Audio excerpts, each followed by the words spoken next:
Hello guys. Welcome to Soul Fiction. So in this video, we will see what Naruto was the son of Gojo, Saturo and Mei. Check the summary in the description. If you enjoy these kinds of stories, don't forget to show us some love by hitting the like button and subscribing to the channel. Your support means the world to us. Now, let's dive into the story. Late evening, Hidden Leaf Village. A young boy with unruly white hair stands on the outskirts of Konoha's training grounds. There's a faint glow in his eyes, an opalescent shimmer that catches the moonlight. He's no older than 3, and yet a peculiar confidence radiates from him. A tall man with stark white hair of his own kneels by the child's side, a blindfold pushed above his forehead. Next to him, a poised woman in dark robes observes with cold precision.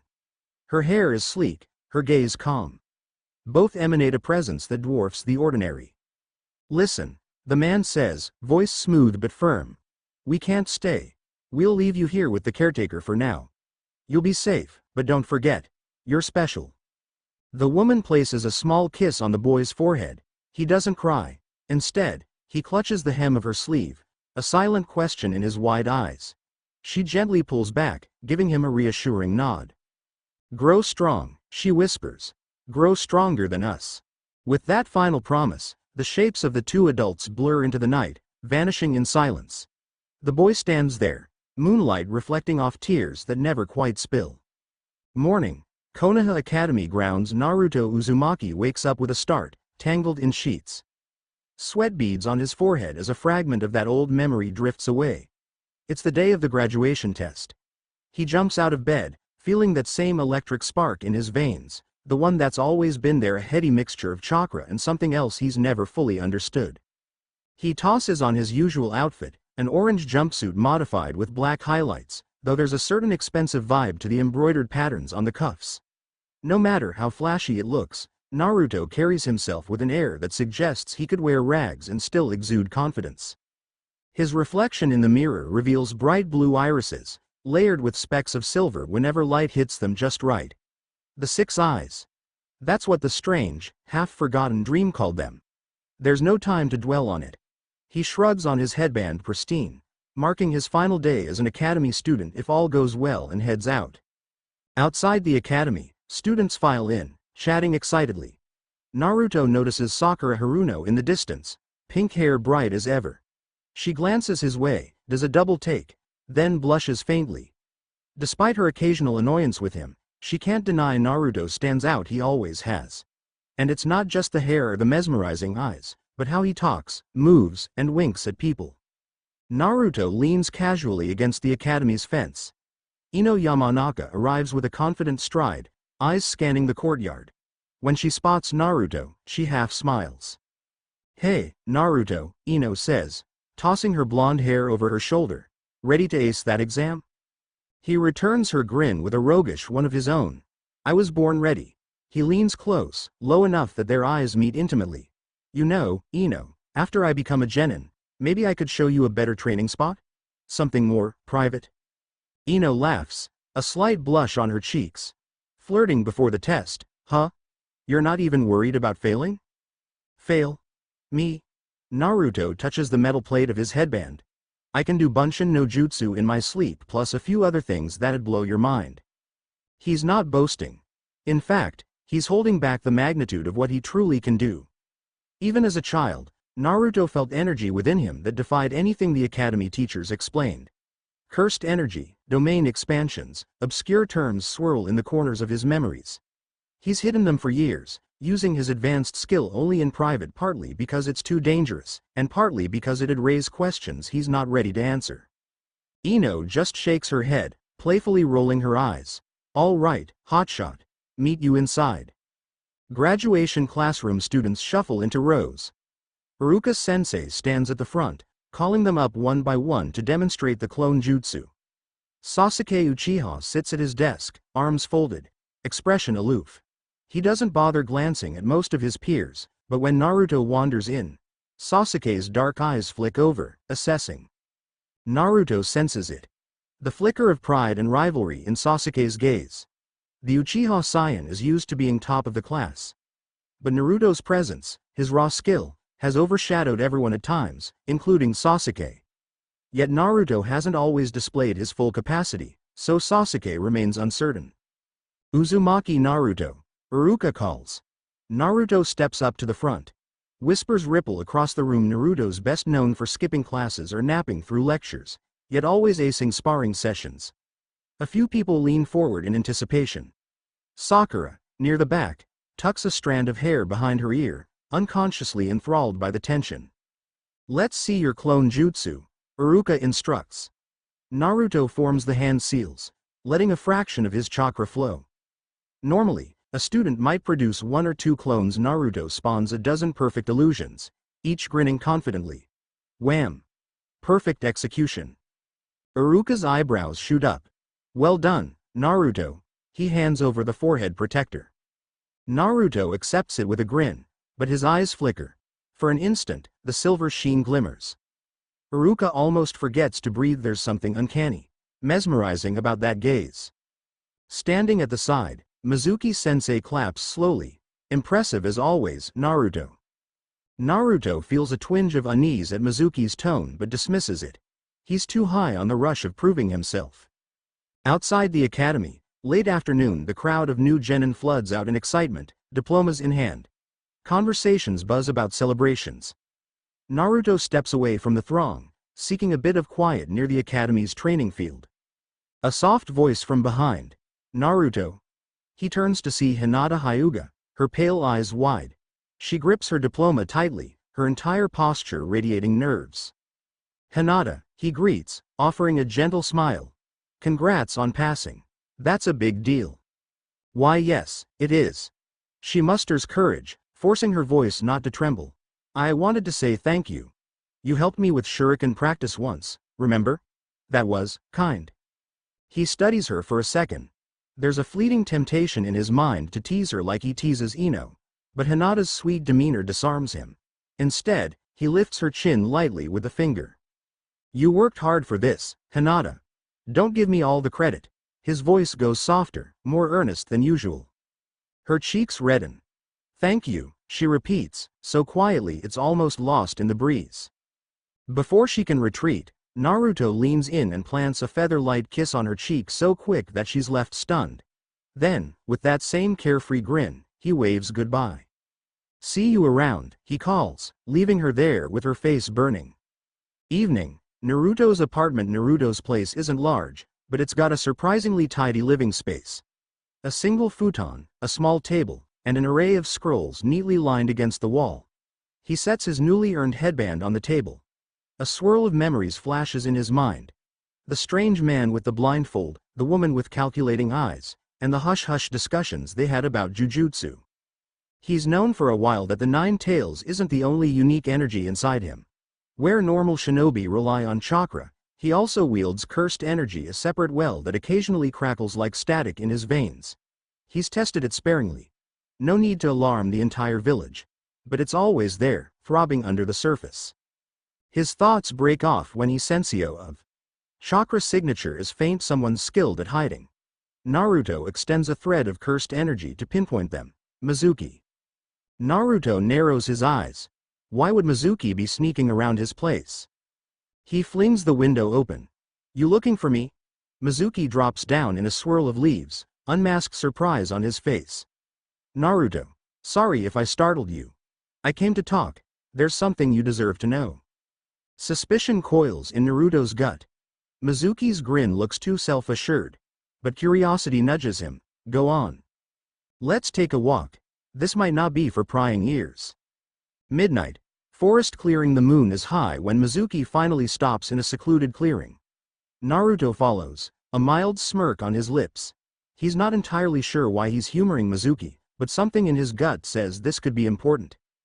Mizuki leans against a tree. Tell me, Naruto, have you ever wondered about your parents? Who they were? Naruto's face goes carefully blank. Everyone wonders. The Hokage told me they died when I was a baby, along with the Nine Tails attack. Is that all you know? Mizuki's tone drips with intrigue, feeding Naruto's suspicion. Get to the point, Naruto snaps. Mizuki's eyes glint. There's a scroll locked away in the Hokage's vault, one that details top secret jutsu and certain truths about your heritage. If you really want answers, you might find them there. Naruto laughs, low and humorless. You're trying to get me to steal the scroll of seals, aren't you? Mizuki doesn't mask his shock. You're quick. Someone like you wouldn't just give me that info out of kindness. What's your angle? Mizuki shrugs, pretending ignorance. I'm just an instructor who believes you deserve more than the village is telling you. It's your choice. He turns to leave, then glances over his shoulder. But if you do happen to acquire that scroll, make sure to read it thoroughly. You might discover something about the night you were left here by those people with white hair. Naruto's heart stutters at the mention of white hair. Memories swirl, half-formed. He clenches a fist, trying to steady his breath. But when he looks up, Mizuki's gone, vanished into the thick canopy. Naruto stands alone under the moonlight. The idea of infiltration to get the scroll of seals, it's ridiculous. Yet the prospect of learning something definitive about his parents is tempting. He closes his eyes, letting the hush of the forest envelop him. Slowly, a whisper of cursed energy seeps through his limbs. He's determined if the scroll holds answers, he'll find a way. Late night, Hokage Monument overlook Naruto perches on the head of the fourth Hokage's statue, eyes scanning the dimly lit village. Konoha stretches below, watchtowers and patrols methodical in their rounds. This infiltration wouldn't be a walk in the park, but to him, it's far from impossible. He takes one steadying breath, remembering that fleeting flash of sorrow in his mother's eyes Mei, though he's never known her name. There's an ache in his chest that's haunted him for years, the sense of being abandoned yet loved. Naruto leaps off the stone head, landing with cat-like grace on a nearby roof. He's done sneaking around half-heartedly. If the answers lie in that scroll, he's willing to push the boundaries. He flares a tiny fraction of cursed energy into his feet, feeling the crackle of power. Instantly, his speed amplifies, and he disappears into the night in a blur. Hokage Residence. Secret archive entrance. 2 Anbu guards stand watch at the discreet entrance. They're alert, scanning the perimeter. Naruto crouches behind a building corner, quiet as a phantom. He draws a single breath, focusing. He doesn't intend to harm loyal shinobi, but stealth is crucial. With a subtle release of cursed energy, the air around Naruto seems to warp slightly, disorienting the senses of anyone outside a small radius. It's not a full-blown domain expansion, just a half-step technique he's developed to mask his presence. One guard's gaze shifts, as though trying to see something but can't quite focus. The other guard murmurs a confused question. Naruto seizes the moment. He slips past, footsteps silent, and makes his way into the archive corridor. The corridor is dimly lit, walls lined with scrolls. Deeper inside, behind locked gates, the scroll of seals rests on a pedestal. Naruto can sense a swirling mass of potent chakra around its barrier seals. He smirks. Let's see if the jujutsu approach can break through, he whispers. He places a palm against the barrier's shimmering surface and channels cursed energy. The barrier flares in protest, but Naruto's technique is alien to the traditional chakra-based seal. The barrier shudders, disrupted from within. With a final push, it collapses. Naruto snatches the scroll of seals and retreats into an adjacent room to unroll it. Pale torchlight flickers across his features. He scans the contents. Powerful jutsu. Kage Bunshin no Jutsu. Edo Tensei references, and he stops. There's a line referencing a classified jujutsu infiltration from years ago. Mentions of a white-haired male with extraordinary ocular powers. Another note about a woman in black robes, rumored to manipulate curses for money. Naruto's pulse hammers. These vague lines echo the images burned into his childhood memories. Footsteps thunder from the corridor outside. An alarm must have triggered. He quickly lifts the scroll, searching for something more direct. But the next lines are riddled with redacted sections. He pieces together glimpses. Gojo Saturo, hidden presence, left child behind, unknown reasons, immeasurable cursed power. He can't read further. A swarm of shinobi is closing in. Naruto curses under his breath, rolling the scroll shut. He'll have to escape now and decode the rest later. Archive room exit. He dashes out, the scroll of seals strapped to his back. 3 Chunin stand in his path, weapons drawn. Stop, Naruto. One shouts. Explain yourself. Naruto sets the scroll down gently, stepping forward.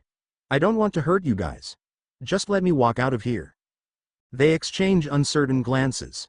One lunges, brandishing a kunai.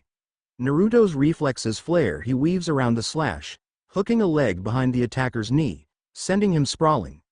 A second Chunin tries a spinning kick. Naruto parries with a forearm block, his eyes gleaming. Sorry about this. He taps into cursed energy, unleashing a faint shockwave that knocks the second Chunin off balance. The third, rattled by the strange sensation, hesitates. Naruto seizes that pause to rush past them, grabbing the scroll on the way out. Another corridor, and more shinobi appear. This time, 2 Anbu in masks. Naruto feels their chakra. More formidable. A direct clash would be messy. He flips backward, molding chakra into a swirl of wind. Wind release. Gust palm. A concussive blast of air ricochets down the hall, forcing the Anbu to brace themselves. Naruto uses the momentary gap to slip through a side door. He's not panicking, there's even a slight thrill in his veins. This is dangerous, yes, but he's confident in his abilities. Near the village wall, he emerges from an underground passage and sprints through a deserted alley. The village wall looms ahead. He can see the main gate is already locked down. No matter, he can scale it easily. But before he can make a move, a sharp voice calls out, "Naruto! Stop right there." He skids to a halt to find Iruka-sensei standing in his path, breath ragged. "What do you think you're doing, Naruto? Stealing the scroll of seals? You realize how bad this looks?" Naruto's expression tightens. Iruka is one of the few people in the village who ever showed him genuine kindness, never treating him like a monster or some anomaly. "Iruka-sensei, put the scroll down," Iruka pleads, stepping forward. "If there's something you want to know, we can tather. Sneaking around like this isn't right." Naruto hesitates. He truly respects Iruka, but he also knows the village leaders have kept secrets. Would the Hokage truly reveal the full truth? Before Naruto can respond, a shuriken whips by, nearly grazing Iruka's arm. Naruto's eyes widen as Mizuki steps out of the shadows. "Ah, Iruka. I didn't think you'd beat me here," Mizuki says mockingly. "Naruto, it's time to give me that scroll." Realization dawns on Iruka's face. "Mizuki, you set Naruto up?" Mizuki just grins. "I told him a juicy little story about his mysterious parents, and he fell for it. Now, hand over the scroll, Naruto." Naruto's stomach churns. "You lied?" "Not entirely," Mizuki corrects, brandishing a giant Fuma shuriken. "There's definitely information in there about your parents, but you won't live to read it." Iruka moves to shield Naruto. "Mizuki, don't do this." The older Chunin laughs coldly. "You think I care about Konoha's rules? That scroll is worth a fortune on the black market. And if the rumors about Naruto's lineage are true, well, perhaps selling him out to the highest bidder would be even more profitable." Naruto's eyes narrow. A flicker of fury pulses in his chest. He's not used to feeling this kind of anger, but the betrayal smolders inside him. "Mizuki," he says, voice like steel, "you shouldn't have messed with me." Mizuki hurls the Fuma shuriken with deadly precision. Iruka tries to intercept, but Naruto is already moving. He channels cursed energy into a burst of speed, crossing the distance in a blink. With one fluid motion, he catches the spinning blade by its handle, halting its momentum. Mizuki stares, stupefied. What? Naruto's glare is intense, his voice cold. "You want the scroll? Come take it." Mizuki roars, yanking out a second blade. He launches himself at Naruto, but Naruto's reflexes are far superior. He ducks low, drives a knee into Mizuki's gut, then backhands him away. Mizuki smashes into a tree, coughing. Iruka looks on in wide-eyed disbelief. "Naruto, that speed." Naruto says nothing. He steps closer to Mizuki, who's trying to regain his footing. The traitorous Chunin's eyes flick with fear. "You're just a kid," Mizuki spits. "You can't kill me. You don't have it in you." Naruto's lips curl in a half-smile, neither entirely kind nor malicious. "I might not want to kill you, but I don't need to. I just need to make sure you can't hurt anyone else." Mizuki makes a final lunge, weapon raised. Naruto raises his hand, channeling a sliver of cursed energy. A shimmering aura expands outward, intangible but suffocating. Mizuki's attack grinds to a halt mid-swing, as though an invisible barrier stands between them. What the? Mizuki gasps, struggling to move. Naruto regards him calmly. Domain, not fully expanded, but enough for you. He closes his hand into a fist, and Mizuki's body is slammed backward, pinned against a trunk by the invisible force. A second later, the pressure cuts off. Mizuki slumps, unconscious. Iruka just stares, heart pounding. He's never seen such a technique. Naruto, what did you just do? Naruto drops his arm, letting the residual cursed energy dissipate.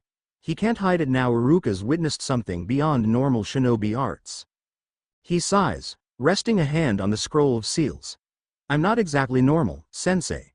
And this is what Mizuki used to trick me. He said it would have information about my parents. Maybe it does. But I'm guessing the Hokage will want this back. Iruka touches Naruto's shoulder. Naruto, let's talk to Lord Hokage. If there's anything in that scroll about you, it's time you knew. Naruto's gaze softens. You're not mad at me? Iruka's expression is weary but warm. You stole a valuable scroll. But you did it because you were desperate for the truth. I can't say I condone it, but I understand. And I saw how you protected me from Mizuki. Thank you. Naruto exhales slowly, relief and lingering anger tangled in his chest. The night air is still. Okay, sensei. Let's go. Hokage's office. Early dawn. By the time they reach the Hokage's office, the sky is turning pale with morning light. The third Hokage, Hiruzen Sarutobi, stands behind his desk, pipe in hand but unlit. Several Anbu line the walls, all on high alert. Iruka presents the scroll of seals. Lord Hokage, we recovered it. Mizuki was behind everything, planning to sell the scroll and betray the village. Naruto stopped him. Hiruzen's gaze falls on Naruto. His expression is stern, but there's a trace of concern. I see. Naruto steps forward, swallowing the lump in his throat. Old man, people have been hiding something about my parents, haven't they?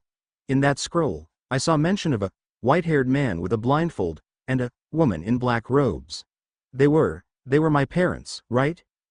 Hiruzen sets the pipe aside, exhaling a weary sigh. Naruto, I wanted to protect you from truths that might disrupt your life in the village. But it appears that secrecy is no longer possible. One of the Anbu steps forward, voice hushed. Lord Hokage. Hiruzen lifts a hand, signaling calm. Remove your masks. This is a private matter. The masked shinobi glance at each other, then comply. Naruto recognizes a few from around the village, though none are particularly close to him. Hiruzen continues. Your parents were unique individuals who came from outside the shinobi system. They left you here to keep you safe. They believed the Leaf Village was the best place for you to grow strong. Naruto clenches his fists. So they abandoned me? Not abandoned, Hiruzen corrects gently. They left you under my protection. They cared for you deeply. As you can see from the fragments in the scroll, your father possessed unimaginable power in the realm he came from. Your mother was just as formidable. He pauses, choosing his words. We know them only as Gojo, Saturo and Mei Mei.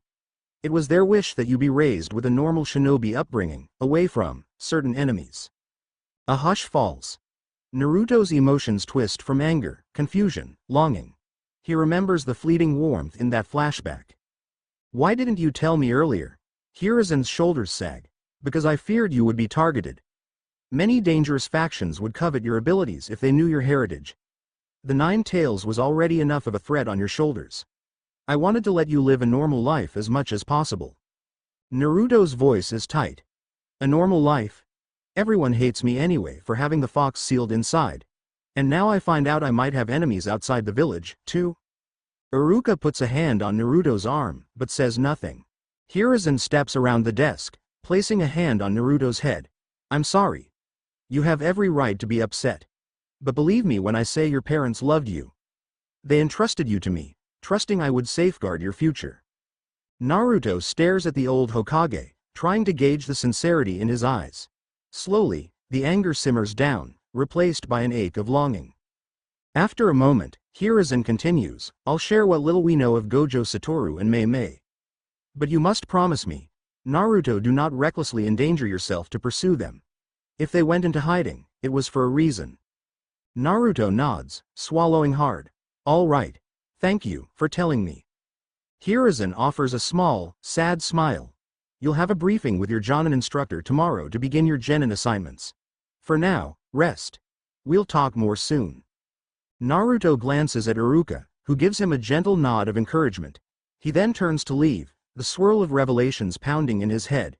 He's too overwhelmed to ask any more questions tonight. Village streets, sunrise. Naruto steps out of the Hokage Tower, feeling both relieved and weighed down. The sky is a pale orange. A new day rising feels different. He senses a presence behind him and turns. Sakura is standing a few yards away, looking like she's been waiting.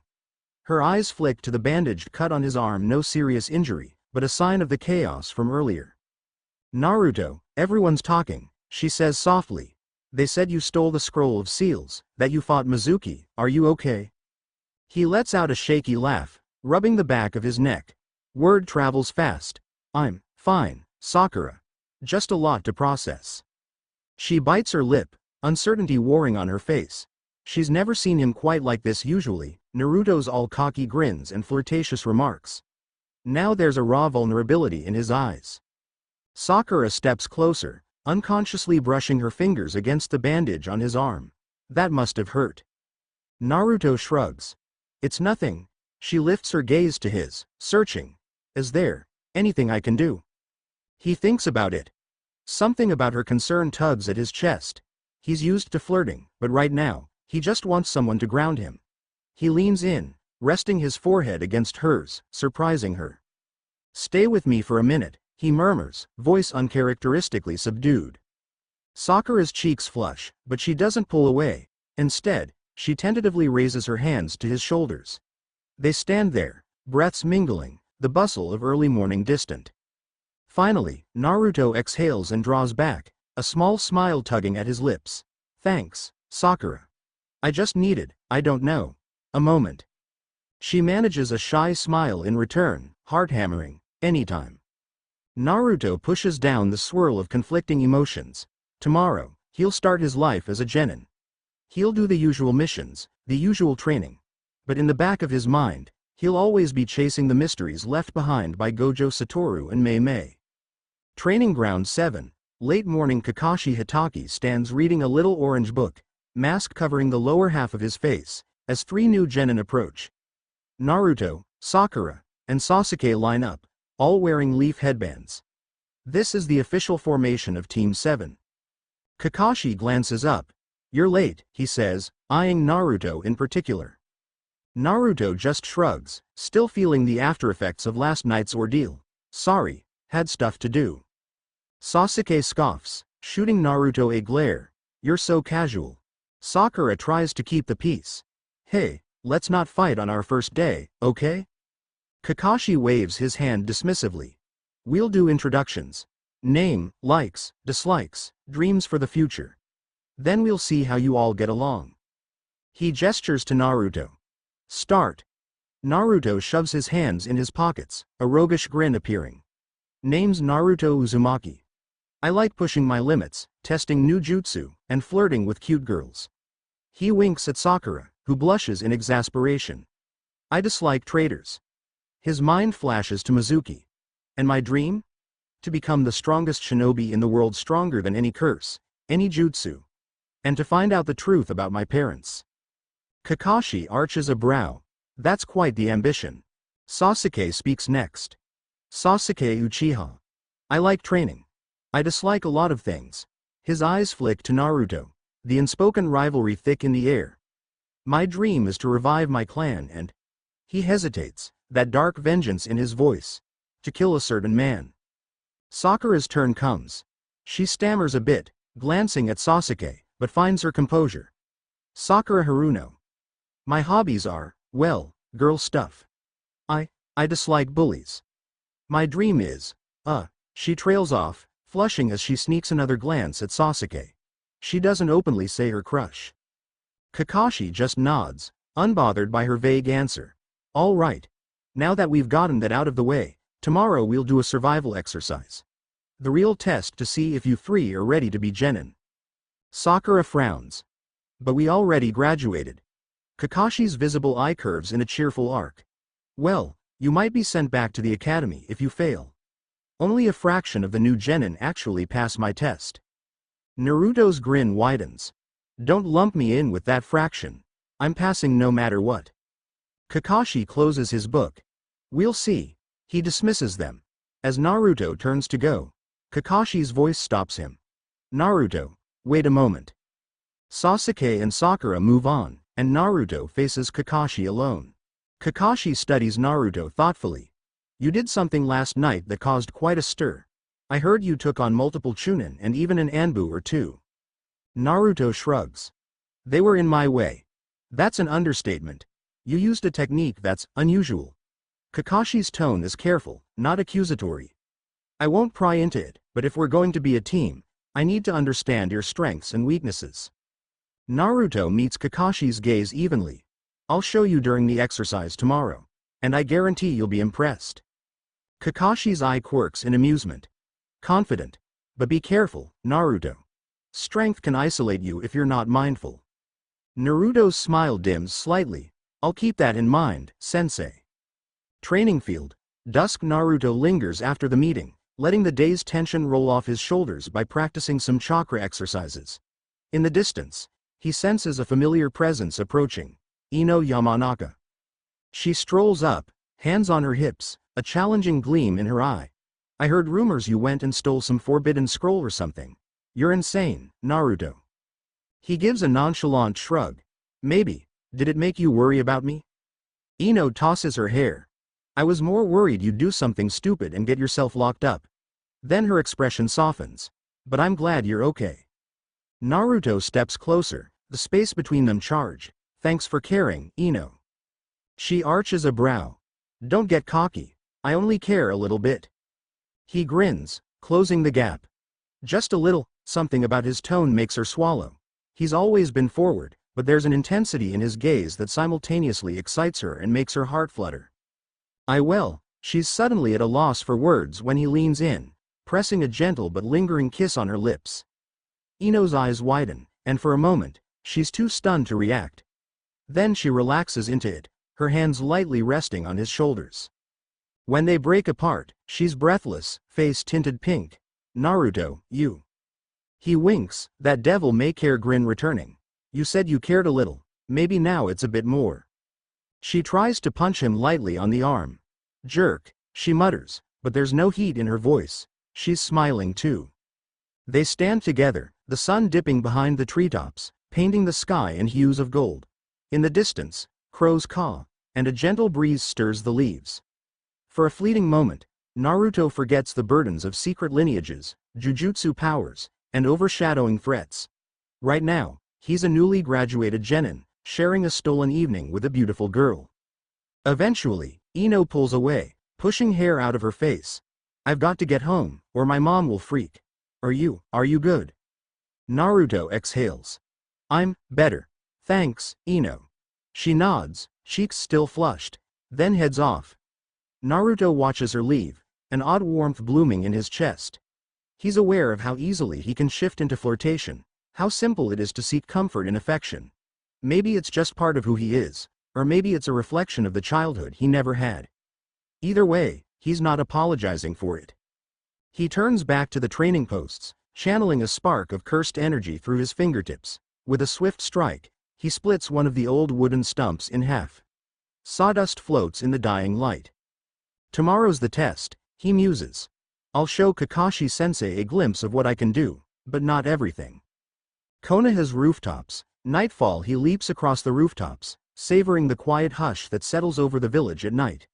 Above, a canopy of stars stretch. Naruto can't stop his mind from drifting back to the lines he read in the Scroll of Seals. Gojo, Saturo, Mei, he whispers to himself. Even their names feel alien on his tongue, yet somehow right. A flash of memory. The tall man with the blindfold, the woman with calculating eyes. They left him with a gentle finality. Their presence remains a mystery, but one that Naruto swears he'll unravel. He halts abruptly, gaze caught by a cloaked figure darting through a distant alley. For a moment, adrenaline spikes. Was that someone following him? But the figure disappears around a corner, leaving no trace of chakra or cursed energy. Naruto remains still, scanning the darkness. Something inside him whispers that more than one party is watching him. The events with Mizuki were only a small taste of the bigger threats that might come hunting for the child of two powerful jujutsu sorcerers. At length, he drops from the rooftop, landing in front of his door. He slips inside, stifling a yawn. Naruto's apartment. Interior. He lights a small lamp, rummages through the half-rolled scroll of seals he managed to photograph onto a spare piece of blank scroll. He couldn't take the entire scroll. He returned it to the Hokage, but he's got partial notes. Sitting cross-legged on the floor, he pores over them. Redacted lines about secret jujutsu. References to curses sealed by some special technique. The phrase, "infinite void," appears, circled in black ink. He rubs his temples. So many questions. Tomorrow, he'll have to put it all aside for the test, but soon, he'll push further. He thinks about Sasuke and Sakura, their introductions, and the way Sakura's forehead pressed against his earlier. A small smile quirks his lips. He wonders if being on a team might actually be fun if they can handle him. Tiredness drags at his eyelids. He extinguishes the lamp and flops onto his futon, letting his mind drift.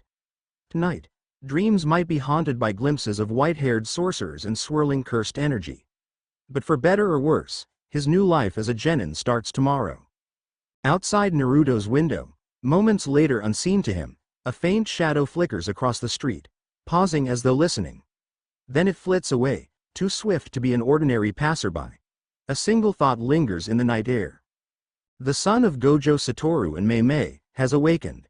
Somewhere deep in the land of fire, far from Konoha's walls, two figures stand under star-dappled skies. The taller one, enveloped in a tattered cloak, says nothing. The shorter leans on a cane, murmuring quietly. "So, he's accessed a fraction of his domain?" the shorter one asks. The taller inclines their head. "Yes. The Leaf will soon realize what kind of power they harbor." "Then we must be patient," the shorter says, voice seething with ambition. "Power like that, like the rumored Six Eyes, cannot remain hidden for long. Our time will come."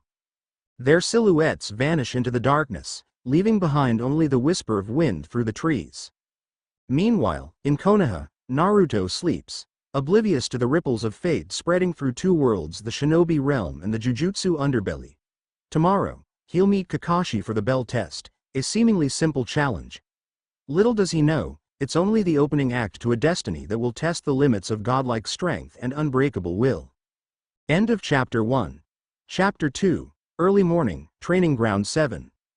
Sunlight streaks across the open field, illuminating three wooden stumps perched near a rustling river. Sakura Haruno stifles a yawn.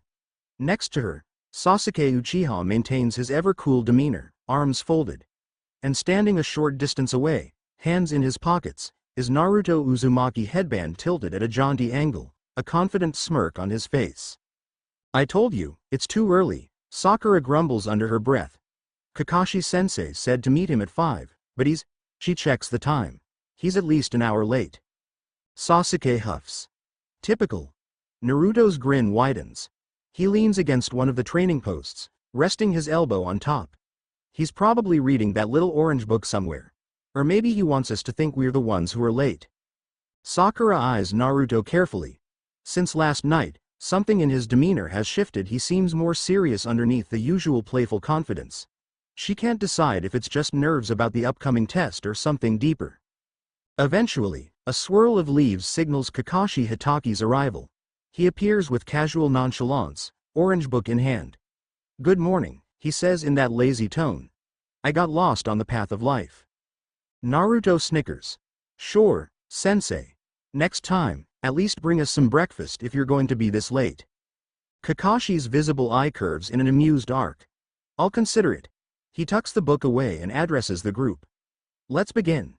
Your test is straightforward." He dangles two small silver bells. "You must take these bells from me by noon. Whoever fails to get a bell goes back to the academy." Sakura pales. "Only 2 bells? That means at least one of us is guaranteed to fail," Sasuke mutters, dark eyes fixed on the bells. Kakashi nods. "Exactly. If you want to succeed, you'll have to come at me with the intent to kill. Use any jutsu, any tool. Otherwise, you have no chance." Naruto's grin transforms into something sharper. So, we're free to go all out? Kakashi's gaze flicks to Naruto. He remembers the incident from the previous night, the infiltration, the fight with Mizuki, and that strange force Naruto wielded. Though the Hokage had only offered vague hints, Kakashi suspects Naruto's power extends far beyond typical genin levels. Within reason. Let's keep property damage to a minimum, Kakashi says evenly. Before anyone can respond, Kakashi lifts a hand. Begin. Moments later, forest edge, Naruto vanishes in a blur, immediately separating from Sakura and Sasuke. Kakashi notices the swirl of leaves in Naruto's wake and raises an eyebrow. That speed is insane for a genin. Sakura takes off in the opposite direction, trying to find a hidden vantage point. Sasuke leaps onto a branch, activating his keen gaze to study Kakashi from a distance. Kakashi stands in the clearing, waiting patiently, bells chiming in his hand. Let's see how they coordinate, he murmurs. Hidden behind some shrubs, Naruto focuses on Kakashi's chakra signature. He can also sense the subtle flicker of negativity, trace amounts of anxiety or fear that sometimes manifest as curses if left unchecked. It's barely present in Kakashi, but Naruto notes it anyway. He wants us to come at him full force, Naruto thinks, so let's not disappoint. He forms a quick series of hand seals. Wind release, gale dash. A gust of wind propels him forward. Kakashi's eye widens behind the headband as Naruto streaks from the foliage. Kunai poise. With minimal effort, Kakashi sidesteps, but Naruto twists, unleashing a fierce kick aimed at Kakashi's midsection. Kakashi blocks with his forearm, surprised by the raw strength. He's not joking around. Naruto's reflexes are too fast for a normal genin. Even Sasuke, from his vantage point, notices how Kakashi is forced to parry and dodge rather than just effortlessly outmaneuver. Kakashi flips back, forming a half-tiger seal. Let's see you handle this fire style, fireball jutsu. A scorching torrent erupts from his mouth. Naruto meets it head-on with a swirling vortex of wind chakra around his right palm, diverting the flames just enough to dash aside unscathed. Kakashi can't hide his intrigue. Not only did Naruto adapt quickly, he manipulated wind to counter-fire advanced stuff for a rookie. But I need to see more, Kakashi thinks. That strange energy. He tosses a few shuriken. Naruto leaps, weaving between them with ease. From behind a large tree, Sakura watches, eyes wide. Naruto is already pushing Kakashi-sensei so hard. Sasuke, perched overhead, clenches his jaw. He's not even that confident. Deep in the forest, Sakura's pav, heart pounding. Sakura tries to keep calm. She knows the official rule is to fight separately, but something about Kakashi's test hints they might need teamwork. But how do I coordinate with Naruto and Sasuke if we're scattered? Watching Naruto's brazen assault, she realizes he might be the key to drawing Kakashi's attention. Maybe I can create an opening if Naruto distracts him. Quietly, she edges along the branches, trying to flank Kakashi. Clearing. Naruto versus Kakashi. Naruto and Kakashi exchange rapid blows. Kakashi's skill is, of course, on a different tier, but Naruto's raw ability forces Kakashi to actually move. The Jonin is impressed. He rarely sees a genin with such composure. Naruto feints to the left, then abruptly channels a thread of cursed energy into his next strike. Kakashi senses a jolt in the air, almost like static. He shifts to block, but the force is heavier than expected, sending him skidding back. Kakashi recovers, eye widening. That's not normal chakra, is it? Naruto smirks. Maybe. He flicks his wrist, and Kakashi notices a subtle distortion around Naruto's palm. Is that some kind of new ninjutsu? Kakashi can't dwell on it. A barrage of kunai is already whistling through the air. Naruto's follow-up, no time wasted. Forest canopy. Sasuke's pav. From above, Sasuke watches the fight intensify. He hates to admit it, but Naruto seems to be handling Kakashi alone, something Sasuke can't do yet. Am I getting left behind? A bitterness coils in his chest. I refuse to be overshadowed. Sasuke leaps down, forming his own series of hand seals. Fire style, Phoenix Flower Jutsu. Multiple small fireballs pepper Kakashi from the side, forcing him to break off from Naruto. Kakashi leaps up, eyes flicking between the two genin. Oh, Teamwork now. Kakashi says mildly. Sasuke doesn't answer, but angles the fire to herd Kakashi toward a blind spot. Naruto instantly recognizes Sasuke's tactic and rushes in, aiming to intercept Kakashi's escape route. For a moment, it works. Kakashi has to block Sasuke's fire and Naruto's wind simultaneously. But at the last second, Kakashi substitutes himself with a wooden log, vanishing. Substitution jutsu, Naruto mutters. Sasuke curses under his breath. A voice echoes from the trees. Clever, but you'll have to be sharper than that. Nearby thicket, Sakura's paw. Sakura creeps behind the thick foliage. Her plan is simple. When Kakashi reappears, she'll attempt to snag a bell while Naruto and Sasuke keep him busy. I just hope I can keep up. Suddenly, she hears a rustle. Instantly, a figure leaps out. Kakashi, looming above her. She screams in surprise, stumbling backward. Kakashi's quick to take advantage, flicking a glance behind her. Kunoichi often use illusions or supportive tactics, he remarks coolly, but you need to be prepared for direct confrontation too. Before he can even finish that thought, an unexpected third presence collides into Kakashi from the flank. Naruto, again. Naruto smirks, landing gracefully. Pick on someone your own size, sensei. Sakura's heart lurches with relief. Kakashi tilts his head, impressed that Naruto tracked him so fast. His speed and senses, definitely unusual. Naruto gestures for Sakura to move. She nods, catching her breath as she slips away to regroup. Hidden spot by the river, brief respite. After Kakashi disappears yet again, likely to regroup himself, the three genin gather by the slow-moving stream. Sakura wipes sweat from her brow. We need a better plan. Sasuke glances at Naruto, then at Sakura. It's obvious we can't do this alone. Naruto raises an eyebrow. Teamwork, right? Kakashi-sensei's testing if we can cooperate.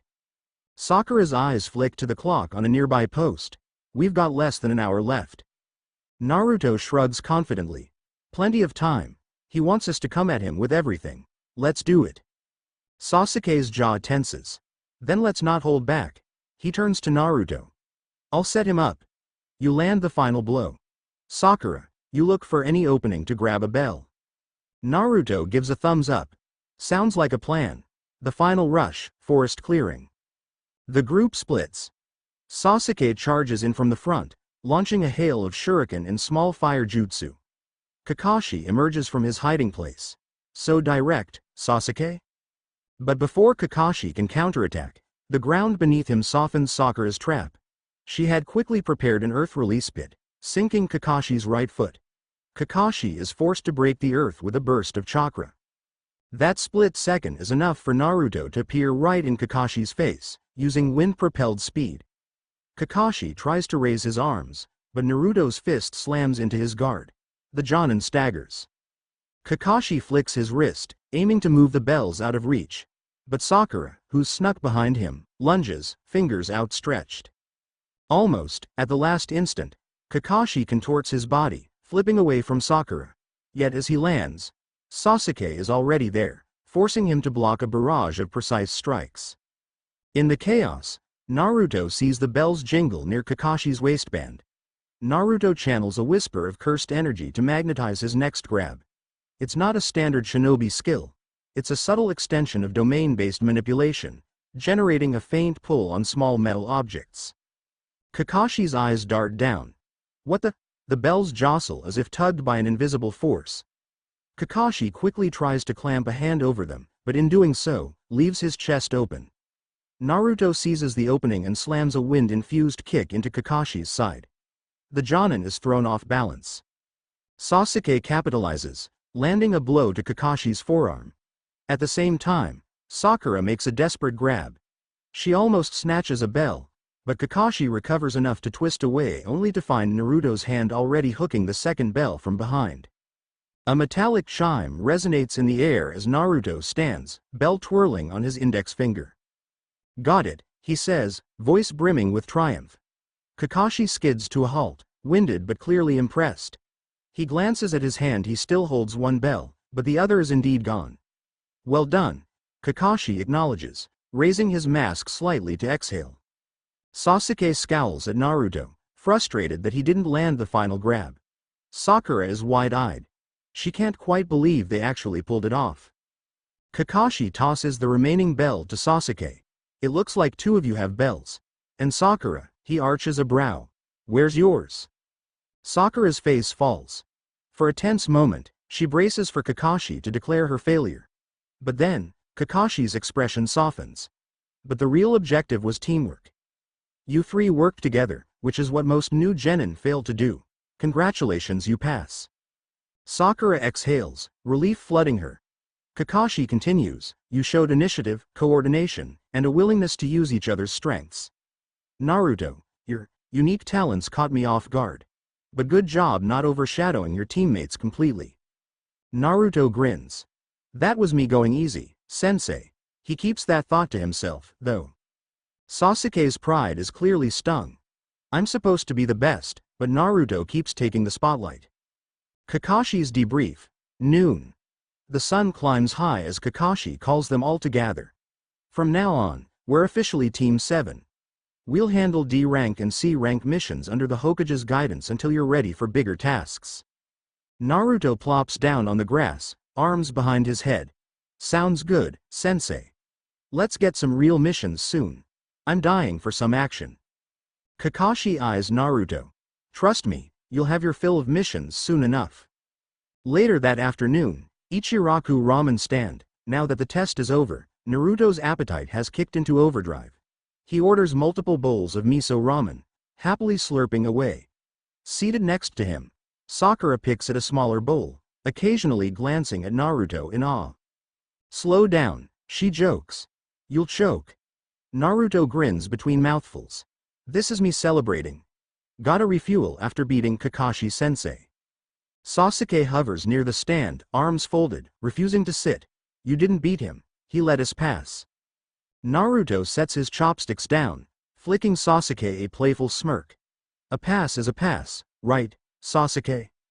HN. Sasuke looks away, his irritation barely masked. Sakura sighs, trying to diffuse the tension. Can we just enjoy the moment, guys? We worked well together today, and that's what matters. Evening, Naruto's apartment, stuffed with ramen and worn from the day, Naruto lazily collapses on his futon. The events of the bell test swirl in his mind, the synergy they managed, the glimpse of Sasuke's frustration, the uncertain acceptance in Kakashi's eyes. He also recalls the spark of domain-like power he unleashed. He used it sparingly, enough to sense and manipulate the environment slightly. If that was a real fight, I could have gone further, but best not to freak them out yet. His thoughts shift to the knowledge he gained from the Scroll of Seals. Gojo Saturo, Mei, my parents. They left me here for safety, but from what? A soft knock on the door interrupts his musings. With a sigh, Naruto gets up to open it. To his surprise, Ino Yamanaka stands there, arms crossed and a mischievous glint in her eye. Ino. You promised to show me that private training spot, remember? She steps inside without waiting for an invitation. I figured we could, take a walk. Naruto laughs. Did I promise that? Maybe I did. He grabs his jacket. A stroll through Konoha, twilight. The last rays of sunset cast long shadows across the village. Ino and Naruto stroll side by side, occasionally brushing shoulders. So, how was your big test with Kakashi-sensei? Ino inquires, feigning casual interest but clearly curious. Naruto shrugs confidently. We passed. Gave him quite a run for his money, too. Ino raises an eyebrow. That's a big deal, He's an elite jonin. I may have a trick or two up my sleeve, Naruto says, winking. She laughs. You're always so sure of yourself, Naruto. It's kind of annoying, but also kinda cool. He stops suddenly in a quieter part of the village, near a small training ground behind the Yamanaka flower shop. This is one of the spots I found a while back, Naruto explains. The area is ringed by high walls, overgrown with vines, private, silent. Ino takes in the setting, her eyes sparkling. Nice. No one would see us back here. Naruto slides closer, a playful note in his voice. That's the idea, right? Before she can respond, he gently cups her chin, tilting her face to his.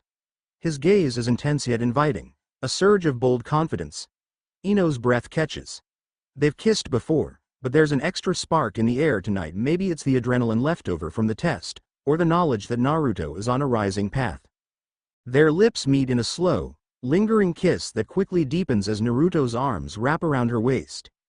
Ino tangles her fingers in his hair, heart pounding. The hush of the secluded area makes it feel like they're in their own little world. After a moment, Naruto pulls back, letting the tension snap back into place. Ino, cheeks flushed, smirks.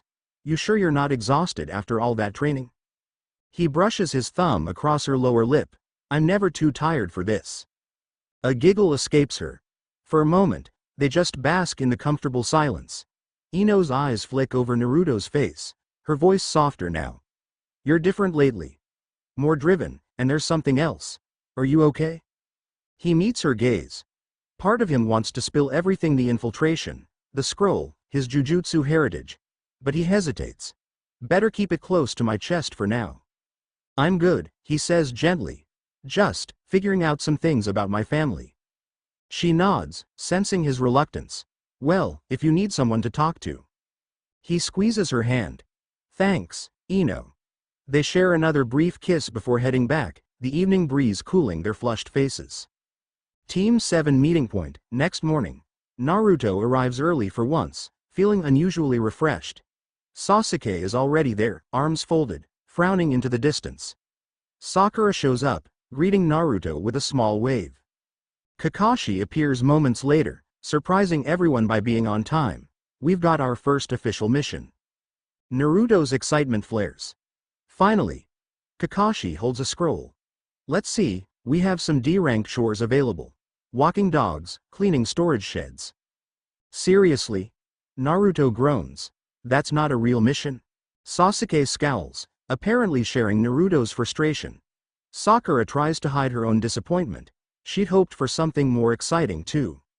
Those are standard for new genin, Kakashi replies calmly. We'll handle them until the Hokage deems you ready for more. A week of D-rank missions, montage, Team 7 cycles through the typical chores. Retrieving lost pets, repainting fences, weeding gardens.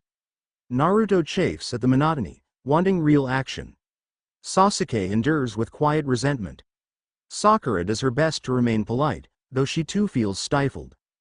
During breaks, Naruto occasionally sneaks away for extra training, exploring the edge of the forest and honing his jujutsu techniques in secret. In fleeting moments, he meets with Ino or flirts with Tenten, sometimes even sharing a stolen kiss or two if the mood strikes. Hinata, whenever she musters courage to approach, receives a gentler side of Naruto. He's a whirlwind of playful affection. Yet beneath that easygoing exterior, Naruto's drive to uncover more about his parents intensifies. Hokage's office, end of the week. Lord Hokage, Kakashi says, standing before the elderly leader. Team 7 lines up behind him. My squad's completed all assigned D-rank missions for the week. Sarutobi hears and nods, skimming through the mission reports. Good work. However, I sense you're restless, Naruto. Naruto steps forward, unafraid to speak his mind. Old man, with my skill and Sasuke's, and Sakura's, we can handle something tougher. Can't we get at least a C-rank mission? The Hokage studies Naruto. A C rank is usually escort or protection duty with potential for bandits but not full-blown shinobi threats. Are you sure you're prepared? Sasuke interjects. Yes, Hokage-sama. We are. Sakura, emboldened, nods vigorously. Kakashi shrugs. They've performed well so far, though they're inexperienced in real combat. Still, he eyes Naruto. I believe they can handle it. Hiruzen lifts a new scroll from the desk. Very well. You'll escort Tazuna, a bridge builder from the land of waves, back to his country. He insists he only needs minimal protection from bandits. That should qualify as a C-rank mission. Naruto's grin is a mile wide. Awesome. Sasuke smirks, relieved to finally tackle something real. Sakura exhales, nervous, but determined to keep up. Village gates, departure. Tazuna, a grizzled old man, stands with a jug of sake in hand, looking Team 7 up and down skeptically. They're just kids, he mutters to Kakashi. Kakashi's eye curves in a half smile. Don't underestimate them. Naruto's ego flares. We'll keep you safe, old man. No worries. Tazuna grumbles something about brats, but sets off down the path anyway. As they walk, Naruto tosses an arm around Sakura's shoulder, grinning. Time to show our stuff, huh? She blushes lightly, shrugging him off. Come on, let's focus, dummy. But a small smile tugs at her lips. Sasuke pretends not to notice, though there's a flicker of annoyance in his eyes. Kakashi lingers at the rear, reading his book as usual but staying alert. Road to the land of waves, afternoon. The journey starts peacefully rolling farmland, dusty roads, small talk with Tazuna. Naruto the silence, bragging about how this mission will be a piece of cake. Suddenly, the group halts as a suspicious puddle glistens on the dirt road ahead. It hasn't rained in days. Kakashi narrows his eye. A trap. Naruto exchanges a look with Sasuke. Both nod subtly. In a flash, two figures erupt from the puddle, chains flying. The demon brothers of the hidden mist. Get the bridge builder, one hisses, lurching toward Tazuna. Sakura lets out a startled cry, but recovers quickly, kunai in hand. She positions herself defensively near Tazuna. Sasuke leaps into the fray, intercepting the chain with his kunai. Sparks fly as metal clashes. Naruto charges in with that uncanny speed, dropping low and sweeping one of the masked attackers off his feet. Kakashi observes, ready to intervene if needed. However, Naruto's already dominating. He pivots behind one demon brother, locking his arm. Sasuke knocks the other away with a swift roundhouse kick.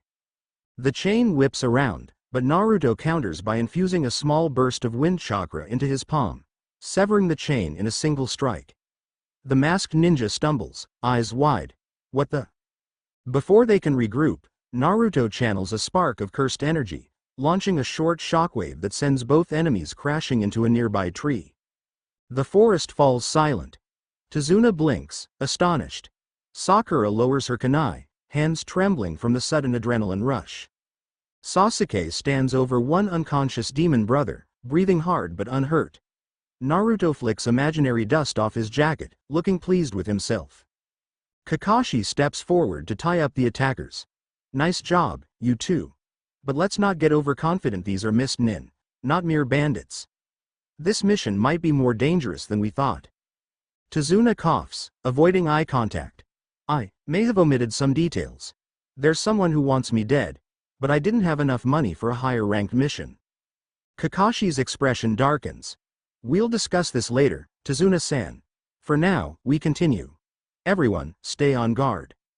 Naruto's eyes gleam. Instead of fear, he feels an exhilaration thrumming in his chest. Real ninja battles, this is what I signed up for. Sasuke meets Naruto's gaze, a flicker of admiration hidden under his usual scowl. Sakura glances between them, realizing how easily they dispatched the demon brothers. Maybe we can handle more than I thought, she muses, her heart still hammering. Land of Waves border, late afternoon. The air grows damp as they near the sea. Towering trees draped in mist line the winding path. Kakashi leads. Tazuna behind him, with Sakura and Sasuke on either side. Naruto brings up the rear, scanning the environment. He can't help noticing how the mist feels off, like it's infused with more than just water vapor. A faint prickling at the back of his neck warns him of another presence. Sure enough, a tall figure blocks the path. Zabuza Momochi, the demon of the hidden mist. His massive cleaver sword rests on his shoulder, the swirling haze thickening around him. Kakashi halts. Zabuza Momochi, Zabuza's cold eyes flick to Tazuna, then to the genin. A harsh laugh echoes through the mist. Looks like I'll have to kill a jonin and 3 brats. Step aside, kids. Naruto senses a malevolence deeper than the demon brothers, a chill that sets his nerves on edge. Beside him, Sasuke tenses. Sakura tries to keep a brave face, though fear flickers in her eyes. Kakashi lifts his headband, revealing his Sharingan. Team 7, protect Tazuna. I'll handle Zabuza. Zabuza brandishes the giant sword, rushing Kakashi in a blurred strike. The jonin parries, forcing Zabuza back, but the mist ninja is relentless. In a flash, the two vanish into the swirling fog, trading blows too fast for ordinary eyes to follow. Defensive perimeter. Naruto's POV. Naruto forms a protective stance around Tazuna with Sasuke and Sakura. His every sense is on high alert. The clash of steel on steel reverberates, and the air crackles with tension. Kakashi-sensei is strong, but Zabuza's no joke. Suddenly, the mist thickens.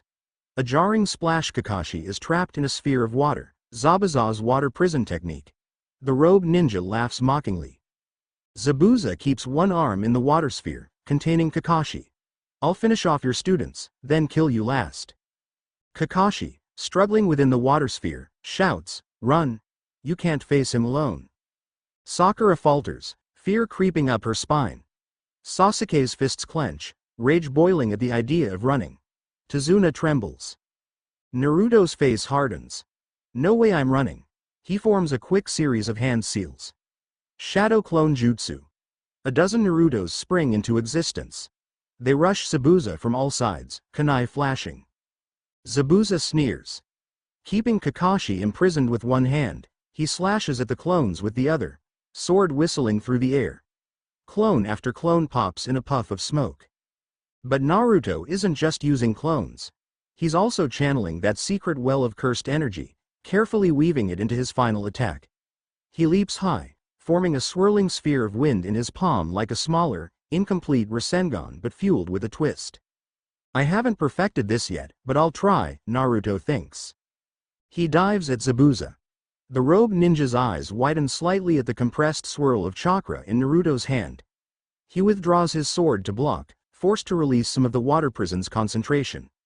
Kakashi seizes that moment to struggle free.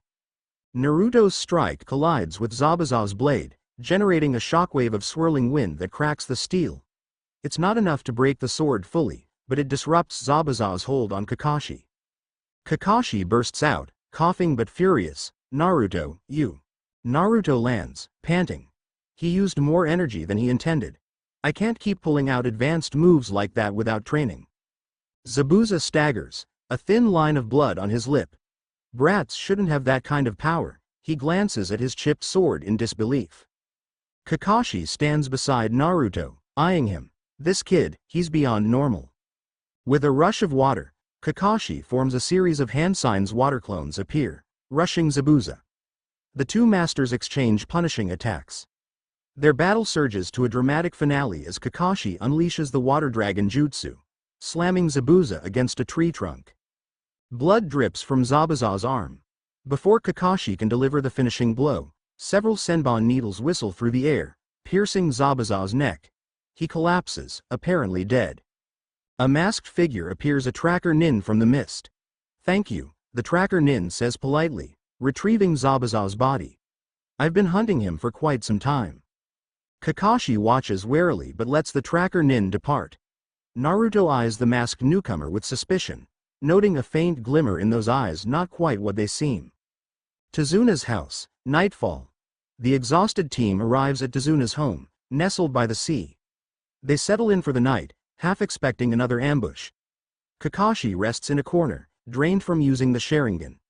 Naruto sags against a wall, mind racing about the masked tracker nin. Sakura tends to Tazuna's minor injuries. Sasuke stares out a window, frustration brooding in his chest. Naruto is overshadowing me again. Tsunami, Tazuna's daughter, provides them with a humble meal. Naruto devours his portion with grateful enthusiasm. Kakashi glances around at his team. "We'll remain here until Tazuna finishes his bridge. Be vigilant, Zabuza might not be gone for good." Naruto nods. That masked ninja's needles didn't feel like a kill strike. He suspects something's off. When mealtime winds down, Naruto steps out onto the moonlit porch for fresh air. He stares at the silent ocean, waves lapping the shore. He can't forget the rush of that half-formed jutsu he attempted. A swirl of cursed energy and wind release. Maybe I can refine it. He's so absorbed in thought he almost misses the soft footsteps approaching. Sakura steps out. "Huggin' if I join you?"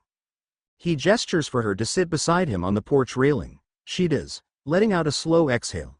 This mission, it's really intense. Naruto offers a reassuring grin. "You held your own. You helped set the trap that gave me an opening." She twists her fingers together. "Yeah, but I still froze for a second when Zabuza trapped Kakashi-sensei. You and Sasuke jumped in with no hesitation." Naruto gently touches her shoulder, Voice warm. Fear is natural. You'll get stronger. We're a team, right? Sakura glances at him, her eyes reflecting the moonlight. A ripple of emotion passes between them. Impulsively, Naruto leans in, brushing a soft kiss against her lips. It's gentle, nothing like the flirtatious energy he shows with Ino. Sakura stiffens, then slowly relaxes, letting the moment happen. When they pull apart, she's left breathless, cheeks aflame. Naruto, He gives a lopsided smile. I'm not the best at comforting people with words, so. She stares at him, conflicted. A part of her still holds onto old feelings for Sasuke, yet here is Naruto, whose presence is suddenly reassuring, almost magnetic. She can't deny the spark. Thanks, she whispers, her voice unsteady. They remain side by side, watching the moon shimmer over the water. It's a fleeting moment of peace in the midst of a whirlwind mission. Edge of the property, unseen observer. Unbeknownst to them, a figure lurks just beyond the fence line.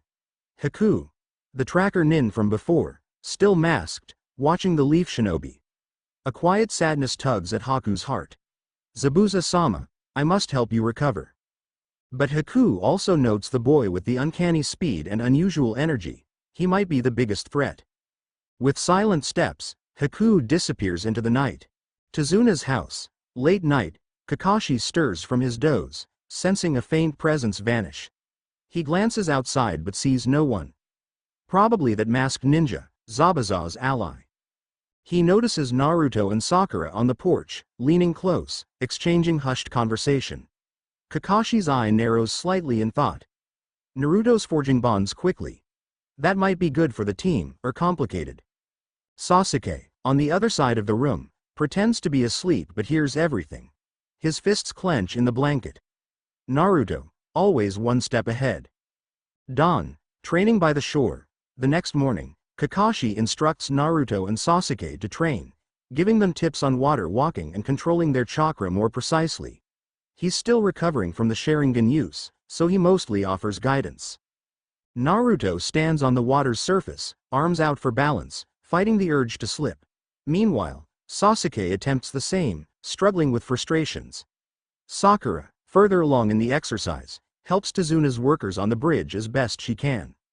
You're focusing too much chakra at once, Kakashi admonishes Sasuke. Find the balance. Naruto manages a few confident steps, but then his mind drifts to the swirl of cursed energy. His concentration breaks, and he splashes into the water. Sasuke barks a short laugh, though he's not far from falling himself. Looks like you're not perfect. Naruto surfaces, smirking. Worried I'll still outdo you? Sasuke's glare darkens. Watch your mouth, Dobi. Kakashi sighs, but he can't hide a small smile. Rivalry can be fuel if harnessed properly. Bridge construction site, midday. Tazuna and his workers are busy hammering planks. The mist over the sea thickens ominously as the partial bridge stretches out across the water. Sakura arrives with lunchboxes, exchanging polite smiles with the workers. She notes how dire their situation is: lack of funds, living under the oppressive Gojo. It stirs her resolve. They need us to protect them. On a distant support beam, a petite figure stands quietly. Haku, disguised in civilian clothes. Sakura doesn't recognize him as the tracker nin from before. Instead, Haku greets her gently, eyes downcast as if shy. You must be a leaf ninja, Haku says softly. Are you here to help the bridge builder? Yes. Sakura blinks. Something about this person feels kind. You're from around here? Haku nods. I'm traveling. This bridge is important for the people, isn't it? Sakura smiles sadly. It is. Gojo's men have terrorized them. If the bridge is finished, maybe they'll have hope. Haku's gaze drifts to the horizon. I wish the same, but my loyalty lies with Zabuza-sama. Your friends must be strong, Haku remarks, as though testing the waters. I saw that blonde boy with remarkable abilities. Sakura stiffens slightly. Naruto? Yeah, he's something else. Haku's eyes flick with curiosity but remains noncommittal. Be careful, this place is dangerous. He departs quietly, leaving Sakura puzzled. That was strange. Shoreline. Afternoon training continues. Naruto finally steadies his chakra on the water's surface, balancing with ease. Sasuke matches him after multiple tries, though sweat beads on his forehead. Kakashi offers a nod of approval. Not bad, you two. Keep practicing. We might face Zabuza again soon, and you'll need to be prepared. Naruto clenches his fist, recalling that half-formed jutsu. Sensei, about the swirl of chakra I used earlier. Kakashi eyes him warily. Yes? It's something I've been experimenting with. A unique style of power, Naruto admits, carefully choosing his words. Kakashi rubs his chin. He suspects there's more to it, a domain-like technique, maybe. If you can refine it safely, do so. But don't risk your health or your teammates' safety. Naruto smirks. Got it. That night, Tazuna's house. Rain patters against the window. Sasuke and Sakura drift to sleep in separate corners of the room. Tazuna and Tsunami are in another room, equally exhausted. Kakashi stands guard, eyes half-lidded but alert. Naruto steps outside onto the porch, letting the drizzle coat his hair.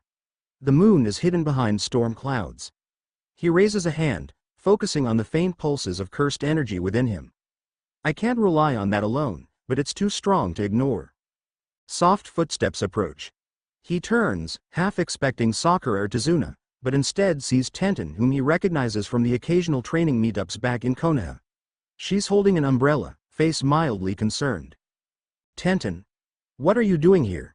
She offers a small smile. I'm here with Team Guy, on a separate mission nearby. We heard there might be trouble around the Land of Waves, so we wanted to lend a hand if needed. Naruto's lips curl into a playful grin. Always nice to see you. Though I'm guessing it's not a coincidence your sensei let you roam. She shrugs, stepping under the porch roof. Neji and Lee are resting, but I couldn't sleep knowing you guys might be fighting a dangerous rogue ninja. She notices the tension in his posture. You all right? Naruto exhales, running a hand through his soaked hair. Could be better. This mission turned out to be more than we bargained for. Tenten's gaze drifts to the dark sea. I get that. Missions can get complicated. Then she glances back at Naruto. Well, if you need someone to practice with. Naruto's grin softens. You offering to spar in the rain? She flicks his forehead lightly. Don't be a dope. I meant moral support, or maybe a good talk. He steps closer, the proximity sending a subtle tension through them. I'm always up for a talk, or something else. Tenten rolls her eyes but doesn't move away. You're incorrigible. Yet there's a spark of anticipation in her eyes. He dips his head, letting their foreheads touch, water dripping down their cheeks. Tenten inhales softly, the moment lingering. Then she leans up, pressing her lips to his with surprising boldness. Naruto responds, sliding an arm around her waist. It's a brief, heated kiss, the patter of rain intensifying the sensation. For a heartbeat, everything else Zabuza, the misrelling in Naruto's life fades into the background. They break apart, breath mingling in the rainy air. Tenten's cheeks flush, but she flashes a teasing smile. You're pretty smooth, you know that?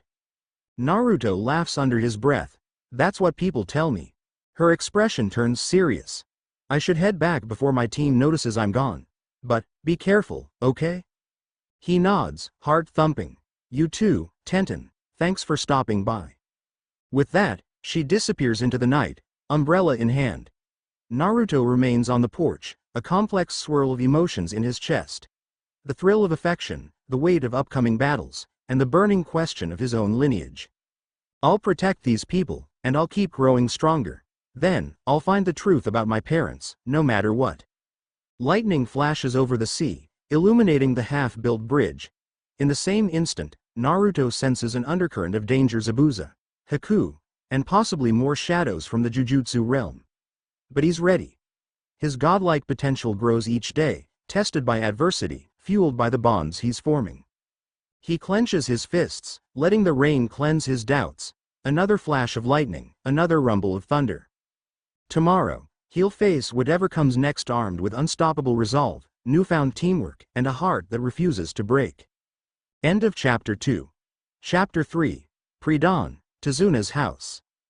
Dreary gray light filters through the small windows, and the Land of Waves feels wrapped in a perpetual mist. Inside the humble house, Naruto Uzumaki stirs from uneasy sleep on the living room floor. Soreness lingers in his limbs from the previous day's training, yet his mind refuses to let him rest. Images of Zabuza's water prison, the masked tracker Nin, and that half-formed jutsu crowd his thoughts. He rubs his eyes, wondering if he should sneak out for more solo training. Then he hears the faint clatter of dishes in the kitchen. Probably Tsunami making breakfast. A warm meal doesn't sound bad. He rises quietly, slipping into his clothes' modified orange and black attire with subtle embroidered patterns that hint at a more refined style than the typical genin. A quick glance shows Sasuke and Sakura still asleep, each curled in separate corners. Kakashi sits upright against the wall, apparently dozing, though Naruto suspects his sensei is only half asleep at best. Naruto pads to the kitchen, greeted by the soft smell of rice and miso soup. Tsunami glances over. "Good morning. You're up early." He offers a faint grin. "Kinda used to it. Thanks for letting us stay, Tsunami-san." She smiles back, though there's worry etched in her features. "You're risking your lives for our sake. A little hospitality is the least I can do." Naruto doesn't know how to respond. He feels the pressure of being some kind of savior. Still, a small spark of pride stirs in him. He wants to protect these people. He slips outside with a half-eaten rice ball in hand, letting the morning chill slap him fully awake. The half-built bridge looms in the distance, barely visible through the fog. Zabuza's still out there somewhere, I can feel it. Porch overlooking the shore. To Naruto's surprise, Sasuke is already here, leaning on the wooden railing. The Uchiha acknowledges Naruto's presence with a curt nod. "You're up," Naruto says. Sasuke just shrugs. "Couldn't sleep." His dark eyes flick to the horizon. "We need to be ready. He'll come back." Naruto leans against the post next to him. There's always tension between them, rivalry, mutual annoyance. But something in Sasuke's voice is different now. "You're worried." Sasuke's jaw tightens. "Worried? No, just frustrated. That masked ninja saved Zabuza. He's alive. I want to prove I can beat him in a fair fight." Naruto's lips curl into a slight grin. "So you admit you didn't finish him off?" Sasuke glares. TCH. They both settle into silence, the hush broken only by the distant cry of seabirds. In some unspoken way, their rivalry spurs them forward. Sasuke can't stand being overshadowed, and Naruto refuses to be outdone. Tizuna's dining area, shortly after. By the time Naruto and Sasuke return inside, Sakura and Kakashi are awake, nibbling on breakfast. Tizuna sits at the table, his face pale. He's clearly uneasy. Kakashi sets down his tea. "We'll escort Tizuna to the bridge site again today. Zabuza might be recovering, but we can't be complacent." Sakura nods, glancing at her sensei. "Your Sharingan, are you going to be okay if he shows up again?" Kakashi waves off her concern. "Don't worry. I've rested enough to fight if needed. Just stay alert." Naruto stuffs another rice ball into his mouth, half talking as he chews. "Let's get moving already. I'm tired of sitting around." "Don't talk with your mouth full," Sakura scolds, but a small smile tugs at her lips. She's noticed that Naruto's usual boisterous attitude has an undercurrent of seriousness lately. Maybe the intensity of the mission has changed him. Path to the bridge, morning mist. Team 7 forms a protective formation around Tizuna. Kakashi leads, with Sakura and Sasuke flanking their client. Naruto brings up the rear, senses on edge. The wind from the sea whips through the tall grass. Halfway there, the group crosses a small footbridge. Naruto's stomach flips. Something about the air feels too still. Kakashi motions for everyone to halt. "What is it, sensei?" Sakura whispers. Kakashi's visible eye narrows. "Could be nothing, or we're being watched." Naruto scans the tree line but finds no obvious presence. He draws on a faint trickle of his cursed energy to heighten his senses. For a moment, the forest takes on a sharper clarity. He can almost perceive negativity itself, swirling as potential curses. Nothing stands out. The tension lingers, though, until Kakashi finally signals to continue. They step onto the wide expanse of Tizuna's unfinished bridge, workers already bustling about. Steel beams, half-fastened planks, the salt tang of the sea. Bridge under siege, late morning, not even an hour passes before the mist thickens unnaturally. Workers shout as a dense fog smothers their visibility. Kakashi's face turns grim. It's him. Zabuza materializes on a tall support beam, sword resting on his shoulder. Next to him stands Haku, still masked. The swirling mist frames them like specters. Sakura's breath catches. He really is alive. Naruto's blood surges with adrenaline. Time for round 2. Kakashi steps forward, lifting his headband to reveal the Sharingan. Zabuza. Still clinging to life, I see. Zabuza's raspy chuckle echoes. You were careless to let Haku kill me so easily. It gave me time to recover. Now, I'm taking Tazuna's head, and none of you will stop me. Haku says nothing, but Naruto senses the focus behind that mask. He's strong. I can feel it. Kakashi gestures for Sasuke and Sakura to protect Tazuna. Naruto, with me. A savage grin lights Zabuza's face. So you're trusting the blonde brat that much? Fine. I'll enjoy cutting you both down. Clash. The fight explodes into motion. Kakashi and Zabuza engage in a flurry of water-based ninjutsu, each swirling wave and slicing torrent colliding with deafening force. Naruto leaps in with wind-infused strikes, forcing Zabuza to maintain distance. Meanwhile, Haku appears before Sasuke, a swirl of ice-laced senbon glinting in hand. I'm sorry, Haku says quietly, but I must protect Zabuza-sama. Sasuke's eyes flash. Get out of my way. Steel meets senbon as they clash. Sakura stations herself near Tazuna, scanning for threats.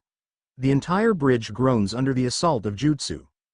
Workers scatter, some fleeing, others cowering behind support beams. Sasuke versus Haku. Pav shift.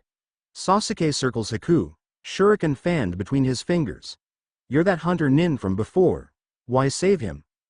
Haku's voice is gentle yet firm, because Zabuza-sama is no choice. Sasuke scoffs. Then you'll die with him. He hurls the shuriken, weaving hand seals for a fireball jutsu. Haku darts with inhuman speed, the senbon blocking or deflecting each projectile. With a smooth motion, Haku forms a single-handed seal ice release, demonic mirroring ice crystals. Mirrors of ice blossom around Sasuke, encasing him in a dome. Haku steps into one mirror, reflection dancing across the polished surfaces. Sasuke's breath trembles.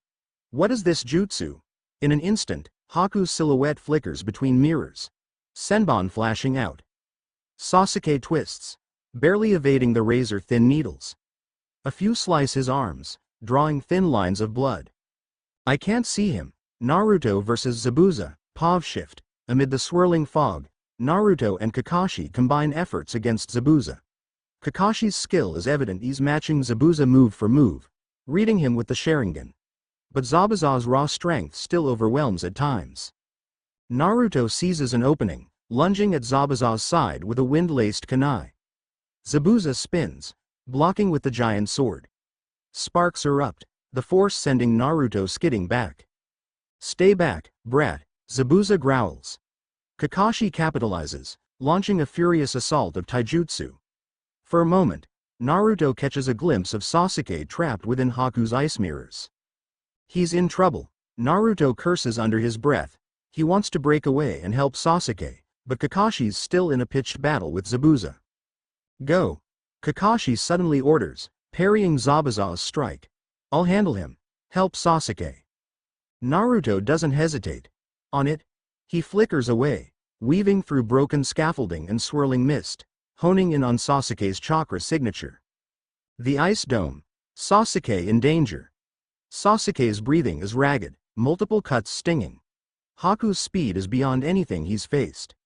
The senbon keep finding their mark despite his attempts to dodge. This can't be happening. I'm the best in my clan. Rage and desperation coil in Sasuke's gut. He tries a powerful fireball jutsu, scorching the mirrors, but the ice reforms in seconds, shimmering with an eerie resilience. Haku's voice echoes from the reflections. Your eyes, they're strong, but they haven't awakened fully yet. Sasuke grits his teeth, glimpses of spinning tomo in his eyes. I need more power. Suddenly, the dome's surface ripples. Naruto bursts through, smashing one ice mirror from behind. Sasuke. Sasuke's eyes widen in relief, though he forces a scowl. Took you long enough. Naruto breathes hard, scanning the arrangement of mirrors. He's controlling them from within, Or maybe from all of them. Haku's voice is calm. You shouldn't have entered here, Naruto. I don't want to hurt you, but I must protect Zabuza-sama. Naruto exhales, a swirl of cursed energy pulsing beneath his chakra. This is no time to hold back. He forms a shadow clone, then quickly shapes wind chakra into his palm, trying to replicate that swirling technique he attempted once before. It's not as refined as the Rasengan, nor is it a perfect domain trick, but it generates a roiling sphere of compressed wind. Haku flits between mirrors, Senbon launching. Sasuke intercepts them with a flurry of shuriken, though some slip through, nicking both genin. Naruto roars, slamming his swirling wind sphere into a cluster of ice mirrors. Cracks spiderweb across the crystalline surface. The explosion of wind nearly topples Sasuke off his feet, but the dome mostly holds. Haku emerges from a mirror, face masked but posture trembling slightly. Such destructive power. Brief interlude. Sakura's POV. From her vantage point, Sakura can barely see through the mist. She clutches a kunai, heart pounding. Tazuna huddles behind her. Every so often, glimpses of the battle flash: Kakashi locked in a deadly dance with Zabuza, Naruto and Sasuke caught in that strange prison of ice. What can I do? She's not as strong as Naruto or as fast as Sasuke. She can't rival Kakashi's jutsu knowledge. Fear gnaws at her, but she forces it down. They need me to protect Tazuna. A sudden swirl of water blasts across the bridge, cracking the stone. Sakura flinches, but stands her ground. I won't freeze this time. Inside the ice dome, rising tension, Naruto and Sasuke stand back to back, panting. Haku zips from one mirror to another, launching Senbon in bursts. Naruto tries another wind-laced punch on the mirror to his left, but Haku shoots a cluster of needles at that exact angle, forcing Naruto to dodge. Senbon grazes Sasuke's leg, and he stumbles. Haku lands lightly on a mirror, as if apologetic. I can see your movements clearly. Surrender. I don't wish to end your lives, but I will. Naruto grits his teeth. We're not quitting. He slams his hands together. Shadow clone jutsu. Dozens of clones fill the cramped dome. They rush the mirrors, hoping to overwhelm Haku by sheer numbers. For a moment, it seems like a tidal wave of orange will swamp the masked ninja. But Haku's speed is inhuman. Dancing from reflection to reflection, Senbon flicker relentlessly. Clone after clone pops out of existence. Naruto tries to coordinate with Sasuke, but each attempt is thwarted by Haku's precise strikes. Blood trickles down Naruto's arm from a deep needle wound. He clenches his fist, ignoring the pain. Damn it, are we that outclassed? Sasuke curses, struggling to hold off another barrage. The frustration on his face morphs into pure fury. Suddenly, a faint change gleams in his eyes. Both Sharingan have formed a second Tomo. He can track Haku's movement better now, predicting each shift between mirrors. He blocks a set of Senbon, leaps, hurls kunai at the next mirror. Haku dodges, but not perfectly. A kunai grazes Haku's arm. Blood spatters across the ice. Haku breathes sharply. Your eyes, they're becoming more powerful. Naruto notices Sasuke's improvement. Hey, nice moves. Sasuke spares a quick glance at Naruto. I can see him a bit better. Let's coordinate. Naruto nods, forging a plan on the fly. Charge in 3, 2, 1. Both genin hurl themselves at separate mirrors. Haku tries to move between them, but with Sasuke tracking Haku's trajectory, Naruto times a wind-laced strike. He smashes through one mirror, forcing Haku to abandon it. Crystalline shards rain down. Haku lands, only for Sasuke to meet him with a savage kick, sending Haku flying across the dome. The masked ninja smashes into another mirror, cracking it. For a heartbeat, the entire dome wavers as Haku's chakra falters. Meanwhile, Kakashi versus Zabuza. Kakashi corners Zabuza against a broken section of bridge. Lightning crackles around Kakashi's Hanshidori, the thousand birds. The Jonin lunges, aiming for a decisive blow. Zabuza snarls, narrowly blocking with his massive sword. Sparks erupt, the impact shattering part of the blade's edge. Blood drips from Zabuza's arm, and he staggers. You, meddling, leaf ninja, Zabuza hisses. Kakashi's Sharingan whirs, analyzing Zabuza's next move. He's desperate. Suddenly, Zabuza's free hand forms a water clone, which rushes Kakashi from behind. Kakashi whirls in time, slicing it apart, but the distraction lets Zabuza vanish into the mist again. A reedy laugh echoes through the fog. Haku's ice mirrors must be close to failing. I need to end this fast. Kakashi's heart pounds. If the dome breaks, Naruto and Sasuke can rejoin me. Just hold on a bit longer, kids. Ice Dome Finale. Inside the crumbling dome, Haku kneels amid shards of ice, breathing heavily. Sasuke stands in front of Naruto, one arm outstretched. Blood seeps from a needle lodged in his shoulder. He took the hit meant for Naruto. Haku rises unsteadily. Zabuza-sama can't be delayed anymore. I must stop you both here. The masked ninja forms a final set of hand seals, ice swirling around. Naruto's heart pounds. Sasuke just saved his life.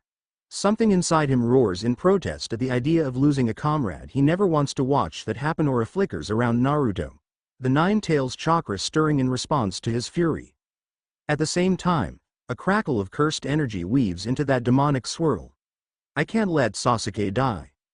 Sasuke coughs, voice shaky. Naruto, finish this. Naruto's eyes narrow, glimmering with a silver-blue intensity, his 6 eyes merging with the rage of the Nine Tails. The air distorts as he channels both energies simultaneously, forging something new and raw. He leaps forward, crossing the broken shards. Haku unleashes a hail of senbon at point-blank range. Naruto's speed spikes, and he deflects most needles with swirling wind. The few that strike him pierce only shallowly, drawn aside by a subtle, invisible force. Domain, release, Naruto growls under his breath, not a full expansion but a flicker of it. For an instant, the space around Haku warps. Haku gasps. What is? Naruto's fist slams into Haku's mask, splintering it.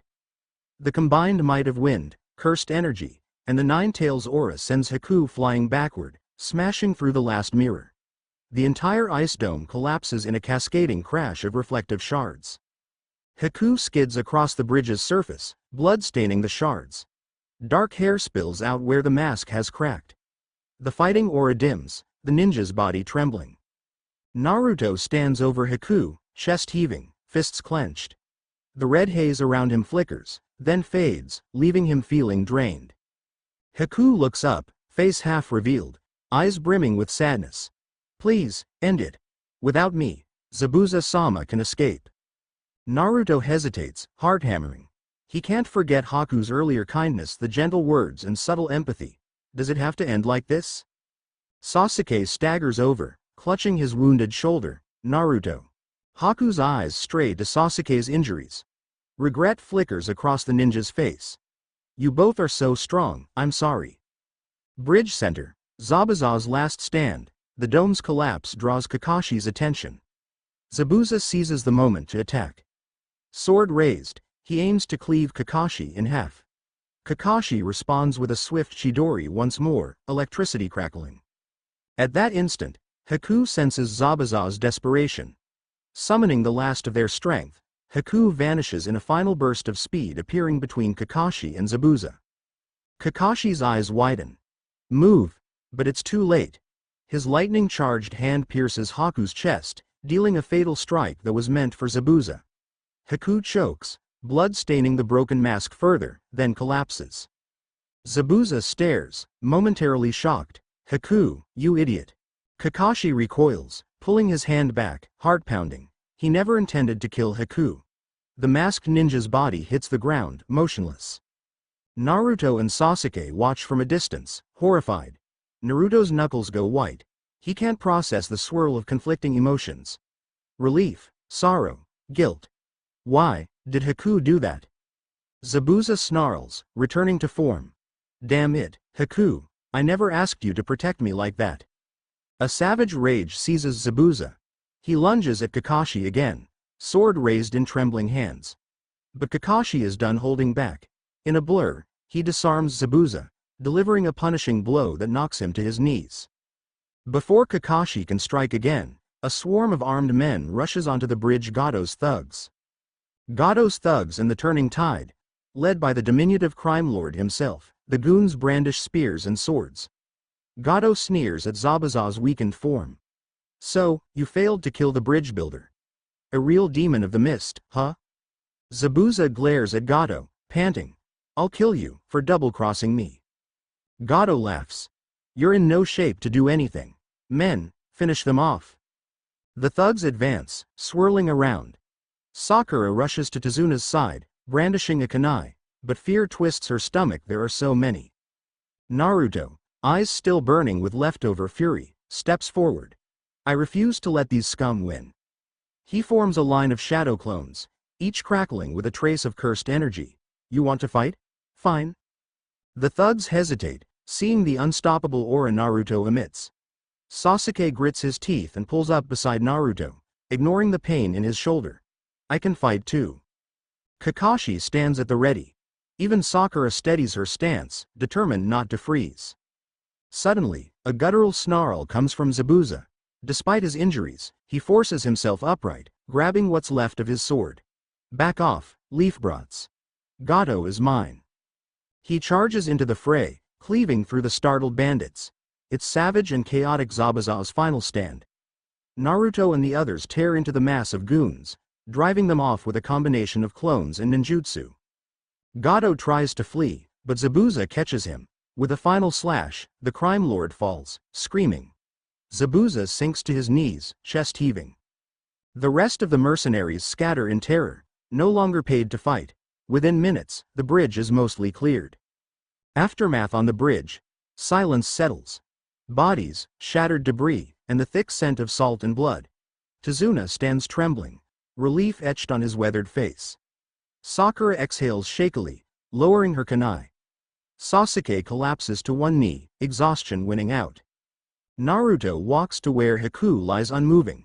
He kneels, heart tight, if only. Zabuza, mortally wounded, drags himself toward Haku. Kakashi watches warily, but does not interfere. The demon of the mist cradles Haku's body in one arm, his expression contorted with anguish. Haku, you were always too good for this world, Zabuza rasps. Naruto steps back, letting them have that final moment. He recalls Haku's soft words. I fight to protect someone precious. Lightning crackles in the sky, a distant storm approaching. Zabuza slumps beside Haku, the life draining from his eyes. At least, you'll be free. He collapses in silence, and the swirling mist thins, as though mourning. Bridge's new dawn. By midday, the mist begins to lift.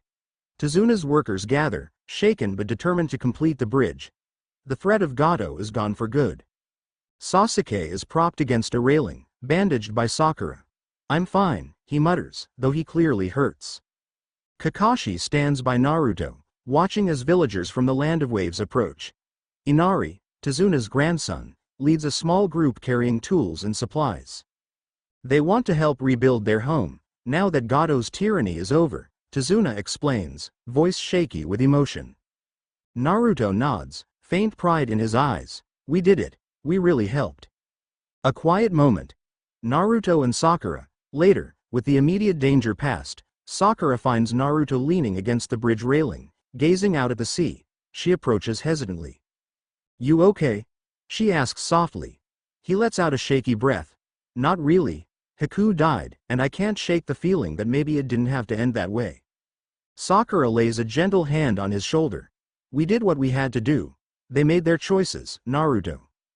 He glances at her, searching her face. The tragedy of the battle weighs heavily. Sakura, seeing the pain in his eyes, slides her arms around him in a brief embrace. It's comforting, warm. Naruto melts into it, resting his chin on top of her hair. For a moment, he inhales her scent, remembering the kisses they shared, the softness, the unspoken bond. He can't entirely forget Ino or Tenten, either. Confusion stirs in his chest, but for now, he just needs this closeness. Thank you, he murmurs, voice thick. She nods against him, not trusting herself to speak. Days later, Tezuna's house. The chaos has passed. Team 7 remains in the Land of Waves a bit longer to ensure Tezuna's safe. They help with final touches on the bridge, and the local villagers come to admire the heroes from the Leaf. With each passing day, Sasuke recovers from his wounds. Kakashi supervises some light training, focusing on refining technique rather than intense sparring. Sakura assists Tazuna's family around the house, bonding with Tsunami and young Inari. Naruto jug his domain-like techniques in secret, and playing the local hero his confidence grows, but so does his sense of responsibility. One misty afternoon, Naruto stands by the water, testing his partial domain release. He tries to replicate the trick he used in the ice dome, letting curses or negativity distort space. The results are inconsistent at best. Sometimes, he can nudge a kunai's trajectory with a subtle gravitational twist. Other times, he nearly implodes his own footing. Kakashi watches from afar. He's tapping into something beyond normal ninjutsu. It's dangerous, but it might also be the key to saving him from threats we can't foresee. A visitor from Konoha. On the last day before they plan to return home, an unexpected silhouette appears on the horizon, crossing the nearly finished bridge. Naruto squints, then brightens. Tenten? Sure enough, Tenten from Team Guy strides forward, brow creased in concentration. Behind her, Might Guy and Neji linger, apparently double-checking something at the far end of the structure. Tenten offers Naruto a quick wave. Looks like you guys finished this place off. We came to see how bad the situation was, but it's calmer now. Naruto grins. We took care of it, but hey, never hurts to see a friendly face. She arches an eyebrow, noticing the bandages around Naruto's arms and the faint bruises. You look like you've been through the ringer. He laughs, running a hand through his hair. A couple of near-death experiences, but I'm still breathing. When she's close enough, Naruto impulsively leans in, pressing a playful kiss to Tenten's cheek. She startles, cheeks warming. Naruto. He just smirks. Good to see you. Tenten glances around, noting Sakura's presence a few yards away. Sakura eyes them with a momentary flicker of something: jealousy, curiosity, or both. Tenten's face reddens further, but she recovers quickly, crossing her arms in a show of composure. Guy and Neji eventually catch up. Guy, in his usual flamboyant style, claps Naruto on the shoulder. Youthful comrade. I see you overcame adversity.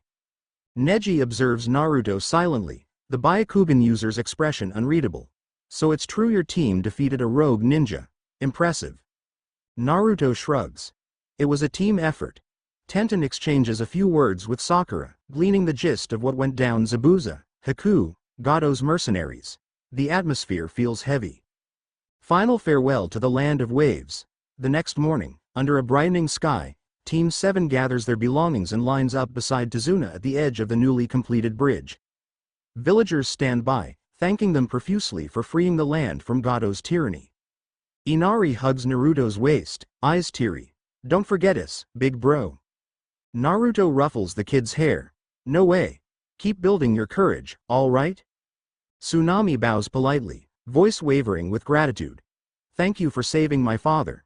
Our home owes you so much. Kakashi offers his usual easygoing wave. Take care. If danger returns, Konoha will help again. Sasuke remains stoic, but there's a measure of pride in his stance. Sakura smiles warmly at the villagers. Naruto tries to keep his grin bright, though a wistful sadness nags at him. Memories of Haku and Zabuza linger. They step onto the newly christened Great Naruto Bridge, named in a burst of gratitude from Tazuna. Naruto flushes at the tribute. You named it after me? Tazuna just gives him a big grin. You're the hero, kid. Naruto chuckles, caught off guard by genuine pride and embarrassment. Thanks. Guess I better live up to that. On the road to Konoha, late afternoon. The group travels for hours, the land of waves receding behind them. Kakashi eventually calls for a rest break by a small stream.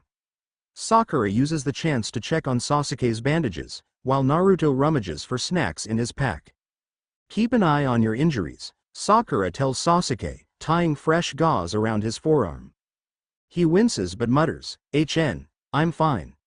Naruto plops down next to them. We should be back in Konoha by tomorrow, right?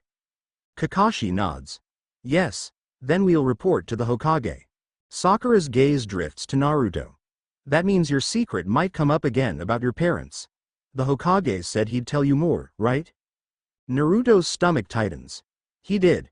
I'm not sure if I'm ready, but I have to know. Sasuke eyes Naruto skeptically. Parents? Since when do you care? Naruto bristles but keeps calm. Since forever, jerk. Just because I don't talk about it doesn't mean I never wanted to know. Kakashi interrupts before they can bicker further. One step at a time, you two. Right now, we're still on a mission. Night encampment. They make camp under a canopy of tall trees. A crackling fire keeps the chill away. Kakashi offers to take first watch while the genin settle. Sasuke dozes near the fire, arms folded. Sakura leans against a log, eyes half-lidded. Naruto sits a short distance away, staring into the flames, lost in thought. He senses movement behind him. Sakura approaches quietly. She hesitates, then settles down at his side. Mind if I sit here? He shakes his head, giving her a soft smile. Not at all. For a while, they watch the flickering embers in companionable silence. Then Sakura speaks, voice hushed. Back on the bridge, you almost lost yourself, didn't you? Naruto's jaw clenches. He recalls the red aura, the cursed energy coiling with the Nine Tails chakra. Yeah. I felt so angry. I couldn't let Sasuke die. It all just poured out. Sakura reaches out, placing a hand over his. I get it. I was terrified, too. Seeing you both trapped in that ice prison, I felt useless. He squeezes her hand gently. You weren't useless. You protected Tazuna. If we lost him, the entire mission would have failed. A faint smile touches her lips. She shifts closer, enough that their shoulders brush. The warmth of her presence steadies him. You're stronger than you realize, Naruto. Just don't lose yourself in that power. He turns to face her, heart thudding. In the dim glow, her green eyes reflect the firelight. Without overthinking, he leans in. Their lips meet soft, lingering, a tender contrast to the adrenaline-fueled kisses of earlier days. She responds hesitantly at first, then relaxes into it. Time seems to slow, the crackle of the fire a distant murmur. Eventually, they pull apart, breath mingling in the night air. Naruto searches her gaze, a swirl of emotions roiling. Affection, uncertainty, gratitude. Sakura. She blushes, a shy smile. Let's rest. Tomorrow's a long day. He nods, mind spinning. As she moves back to her sleeping role, he lingers by the fire, exhaling shakily. This is more complicated than I ever expected. Ino, Tenten, Sakura.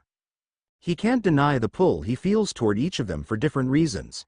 He's aware it might get messy, but right now, in the swirling chaos of life and death missions, he clings to these bonds. Arrival at Konoha Gates, next afternoon. The massive wooden gates of the Hidden Leaf come into view. Familiar guards wave as Team 7 enters, weary but triumphant. Word has spread of their success in the land of waves. Stopping a notorious missing nin and liberating a small nation from a crime lord is no small feat. Naruto notices the stares and whispers from villagers, but the usual scorn he's used to seems muted. There's curiosity, maybe even respect, overshadowing the old suspicion tied to the Nine Tails. Sasuke remains stoic, though Naruto catches him glancing around at the acknowledgement from random shinobi. Sakura looks relieved to be home. Kakashi herds them toward the Hokage's tower for their debriefing. Hokage's office, debrief. The third Hokage, Hiruzen Sarutobi, sits behind his desk, pipe in hand. He listens intently to Kakashi's mission report. The battle with Zabuza, Haku, Goto's downfall, the Suxion. When Kakashi finishes, Hiruzen nods gravely. You've all done exceptionally well. Though this mission was beyond a standard C rank, you adapted and succeeded. I'm proud of you. Naruto can't help a grin. Even Sasuke looks marginally satisfied. Sakura stands a bit taller. Hiruzen's gaze settles on Naruto. Now, Naruto, I believe we had unfinished business regarding your parents. Naruto tenses, glancing at Kakashi and then Sakura. Sasuke and Sakura exchange questioning looks, uncertain what the Hokage means exactly. Kakashi clears his throat. Hokage-sama, perhaps we should discuss this in private?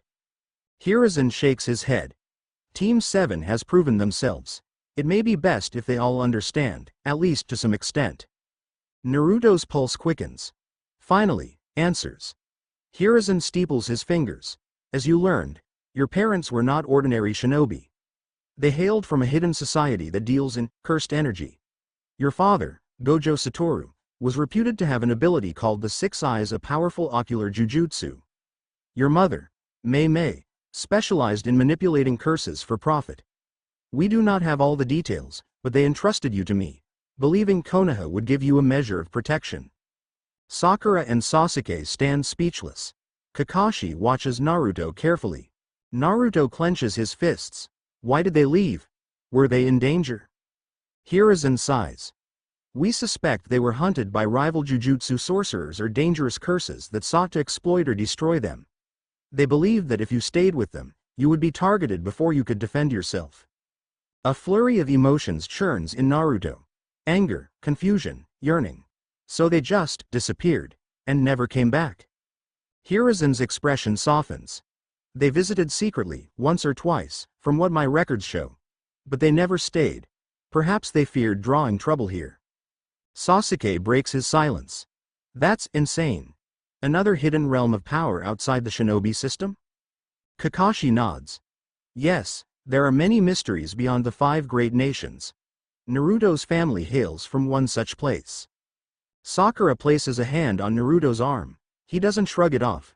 Naruto, are you okay? He exhales a trembling breath, forcing a lopsided smile. I asked for answers. Now I have them, sorta. Hiruzen sets the pipe aside. Naruto, the village won't stop you if you choose to pursue more about your heritage. But understand, venturing into that world brings new dangers. Powerful curses, rival sorcerers, it's not a simple path.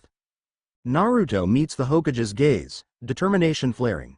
I'm not afraid. I already carry the 9 tails, right? Another layer of weirdness doesn't scare me. A faint smile touches Hiruzen's lips. I expected nothing less from you. Kakashi speaks up, voice gentle. We can guide you, Naruto, but ultimately, how much you explore that side of your powers is your choice. For now, you're a shinobi of the leaf, and we have missions and training ahead. Naruto nods slowly, heart still pounding, one step at a time. Outside the Hokage Tower, late afternoon, Team 7 steps onto the street, the conversation still lingering in the air. Sasuke's brow is furrowed, part disbelief, part envy.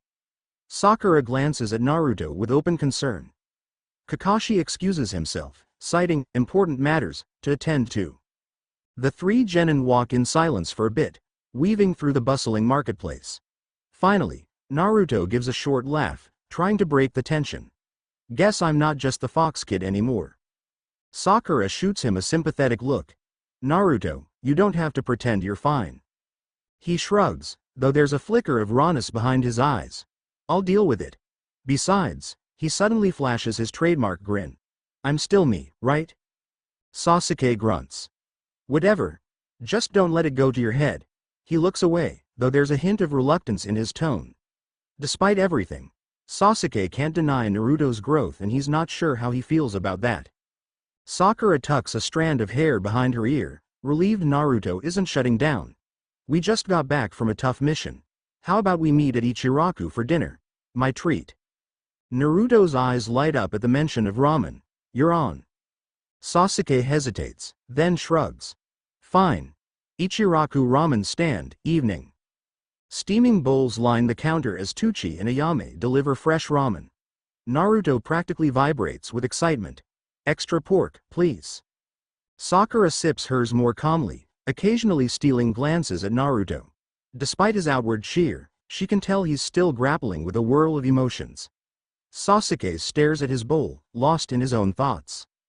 Midway through devouring his second bowl, Naruto senses a familiar presence. He turns to see Ino popping in, drawn by the smell of dinner. Naruto. Sakura. You two back from your big mission? Sakura waves. Hey, Ino. Ino slides onto the stool next to Naruto, ignoring Sasuke. She's wearing a casual outfit, her hair pinned up, and she leans close with a teasing smile. So, how'd it go? Heard rumors you fought some deadly rogue nin. Naruto puffs his chest. We did more than fight him, we beat him. Ino laughs, eyes sparkling with interest. Sounds like you had quite the adventure. Must have been terrifying. She brushes a hand against Naruto's arm. You sure you're not traumatized? He winks, leaning in. I'm a little shaken. Maybe you can help me relax? She giggles, cheeks pink, and Sakura rolls her eyes though a smirk tugs at her lips. This is the usual Naruto. flirting shamelessly. Sasuke just mutters a quiet, "HN," and continues eating. Naruto's playful mood holds until he finishes his meal. Then he excuses himself, paying for his share. Sakura glares because he said she'd pay, but he insists, leaving a small tip for the stand owners. Outside, Ino follows him, hooking an arm through his. "Walk me home?" He shoots a glance at Sakura, who just shrugs good-naturedly. She's not about to pick a fight over it, especially after the emotional roller coaster they've all been on. Stroll with Ino, Konoha streets at dusk. The sky blazes orange, lanterns flickering to life along the streets. Ino's arm loops comfortably through Naruto's as they meander. A comfortable quiet settles, broken when Ino finally speaks up. "Spill it. You look like you have a million things on your mind." Naruto exhales, shoulders slumping a bit. He debates how much to share. He's told Ino bits and pieces about his life before. "Well, discovered some stuff about my parents. Turns out they were pretty special and that I have powers beyond normal ninjutsu." Ino's eyes widen. "Really? That's a lot to take in." He nods, gaze distant. "Yeah." She tugs him to a stop near a deserted corner of the street. There's a small patch of garden behind the Yamanaka flower shop, still in bloom despite the hour. "Look, Naruto," she says softly, turning to face him. "I might not understand everything you're going through, but if you need me, I'm here." A wave of gratitude swells in his chest. "Ino." Their eyes lock, the tension simmering. She lifts up on her toes, pressing her lips to his gentle at first, then deepening as he wraps an arm around her waist, pulling her closer. The night air is warm, and her perfume mingles with the subtle fragrance of flowers. Eventually, they break apart, breathless. In the fading light, her cheeks are flushed. "You sure know how to make a girl feel special," she whispers. He chuckles, forehead resting against hers. "I guess I needed that." She pecks him on the lips once more before stepping back. "Get some rest, Mr. Hero. You've earned it." Naruto's apartment, that night. The day's emotional roller coaster leaves Naruto exhausted. He unlocks his modest apartment, stepping inside. A few scrolls line the shelves, some notes about cursed energy half-written. He glances at them, he wielded against Haku. "I need to understand this better," he thinks. "If I can harness it without losing control, maybe I can protect everyone." Yet his mind replays images of Haku's final moments, the heartbreak in those eyes. The line between friend and foe, the weight of taking a life, it all burdens him. He drops onto his futon, letting the darkness of the room settle around him. A swirl of overlapping feelings: sorrow, determination, longing makes it hard to sleep. But in that haze, one thought rings clear. I won't let my powers consume me. I'll master them, surpass every limit, and protect the people who matter. He thinks of Kakashi's warning about jujutsu dangers, of Sakura's gentle concern, of Ino's bright smile, of Tenten's confident grin, and even Hinata's shy glances. They're all precious in different ways. A quiet vow escapes his lips. I'll grow stronger for all of us, no matter what's out there waiting. Outside, the stars hang quietly over Konoha. The Land of Waves arc has ended, but new challenges loom: Akatsuki, Orochimaru, and the unknown realm of curses and sorcerers waiting just beyond the horizon. Naruto closes his eyes, drifting into a restless sleep, dreams whispering of infinite domains, swirling curses, and a legacy left behind by two legendary parents. Tomorrow, he'll step forward again as the leaf's unpredictable storm, confident, unstoppable, and ready to rewrite fate itself. End of Chapter 3. Chapter 4. The morning sun sweeps across Konoha's main thoroughfare, bathing the village in a crisp, bright glow. Fresh from their victory in the Land of Waves, Team 7 is already back on the grind. Kakashi's instructions keep them busy with light drills, mission debriefs, and routine errands. Yet an undercurrent of anticipation crackles in the air. Whispers swirl about an upcoming announcement from the Hokage, something about the Chunin exams. Naruto Uzumaki can't help the buzz of excitement thrumming in his veins. Only a few days have passed since they returned, but the monotony of D-rank tasks has never been more frustrating. He's craving the next big challenge. And deep down, the revelations about his parents Gojo Saturo and Mei Mei gnaw at him, fueling his determination to grow stronger. Late morning, training field. Naruto flickers in and out of view across the open grass, using short bursts of speed bolstered by flickers of cursed energy. Sakura stands by, counting. Sasuke, arms folded, watches with his usual stoic expression, though tension tightens his posture. Kakashi leans against a training post, reading his ever-present orange book. 12 seconds this time, Naruto, he drawls. You managed to cross the entire field in 12 seconds using that wind boost trick. Naruto exhales, panting. It can be faster. I got caught on that last turn. Sasuke raises a brow.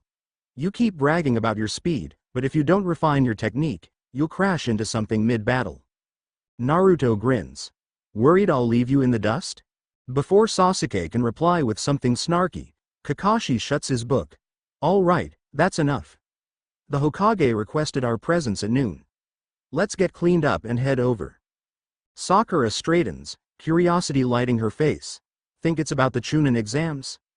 Kakashi shrugs. You'll find out soon enough. Hokage's office, noon. Team 7 assembles before the third Hokage. Several other genin teams and their sensei gather as well. Team 10 with Asuma, Team 8 with Kurenai, and a few from other villages. Hiruzen Sarutobi taps his pipe thoughtfully, gaze sweeping across the room. I have called you here to announce the upcoming Chunin exams, to be held in Konoha. Each Jonin sensei may nominate their genin if they believe they're ready to test for promotion.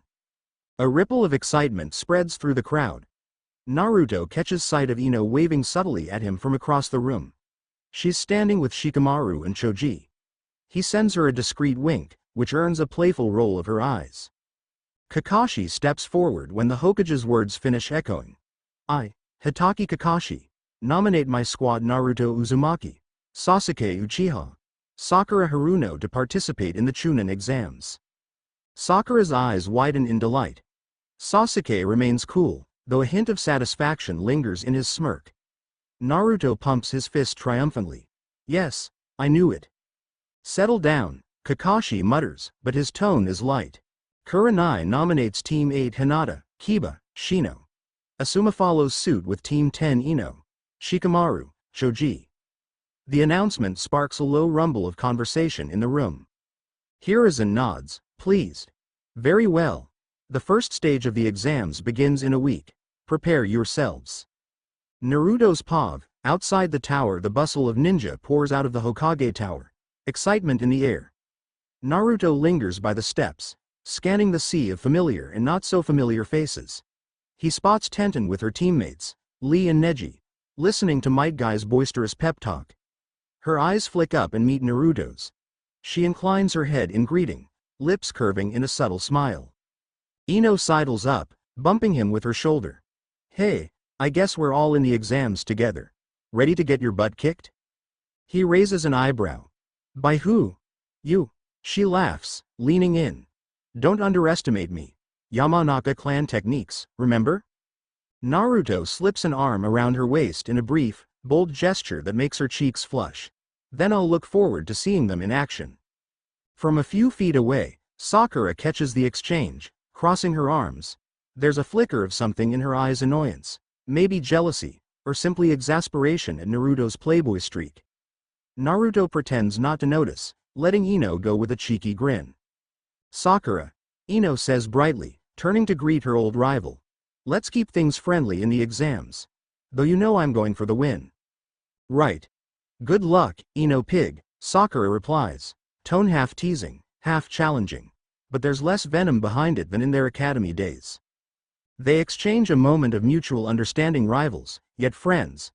Naruto watches them, vaguely amused by the tension that's not quite hostility. Sasuke appears at Naruto's shoulder, gaze flicking to the girls, then to Ino's proximity. He scoffs. You really can't stop flirting for 5 seconds, can you? Naruto smirks. You're free to try it sometime, bro. Might help you relax. Doubt it, Sasuke mutters, walking off. Afternoon, Training Ground 7. Kakashi convenes the team for a strategy session regarding the exams. Sasuke leans against a tree. Sakura stands beside him, and Naruto squats on a rock. Kakashi flips through a small handbook. The Chunin exams test teamwork, individual skill, and mental acuity. No matter how strong you think you are, you won't survive without cooperation. Naruto snorts. I know. Been there, done that with the Land of Waves. Kakashi's eye crinkles. That was real battle experience. The exams can be even more unpredictable. Prepare for anything: treachery, illusions, sabotage. Sakura glances at Naruto. You should be careful with that power of yours. Remember how reckless you got in Wave. He frowns briefly, recalling the savage fusion of cursed energy and Nine Tails chakra. I'll control it this time. Sasuke, arms folded, eyes Naruto. And if you can't, I'm not covering for you. Naruto bristles. I won't ask you to. Kakashi intervenes, calm but firm. Let's not fight. We'll train together this week, refine your best moves, and review strategies. Any questions? Nobody speaks. Despite the friction, there's an undercurrent of unity. They've been through life-threatening missions now. No one underestimates the stakes. Evening, Konoha streets. After a long day of group training, Naruto heads to a quiet corner of the village to practice alone. The memory of unleashing that partial domain release against Haku still lingers, a raw, chaotic surge. He sees, but controlling it is tricky. He stands beneath a lamppost, focusing cursed energy into his palm.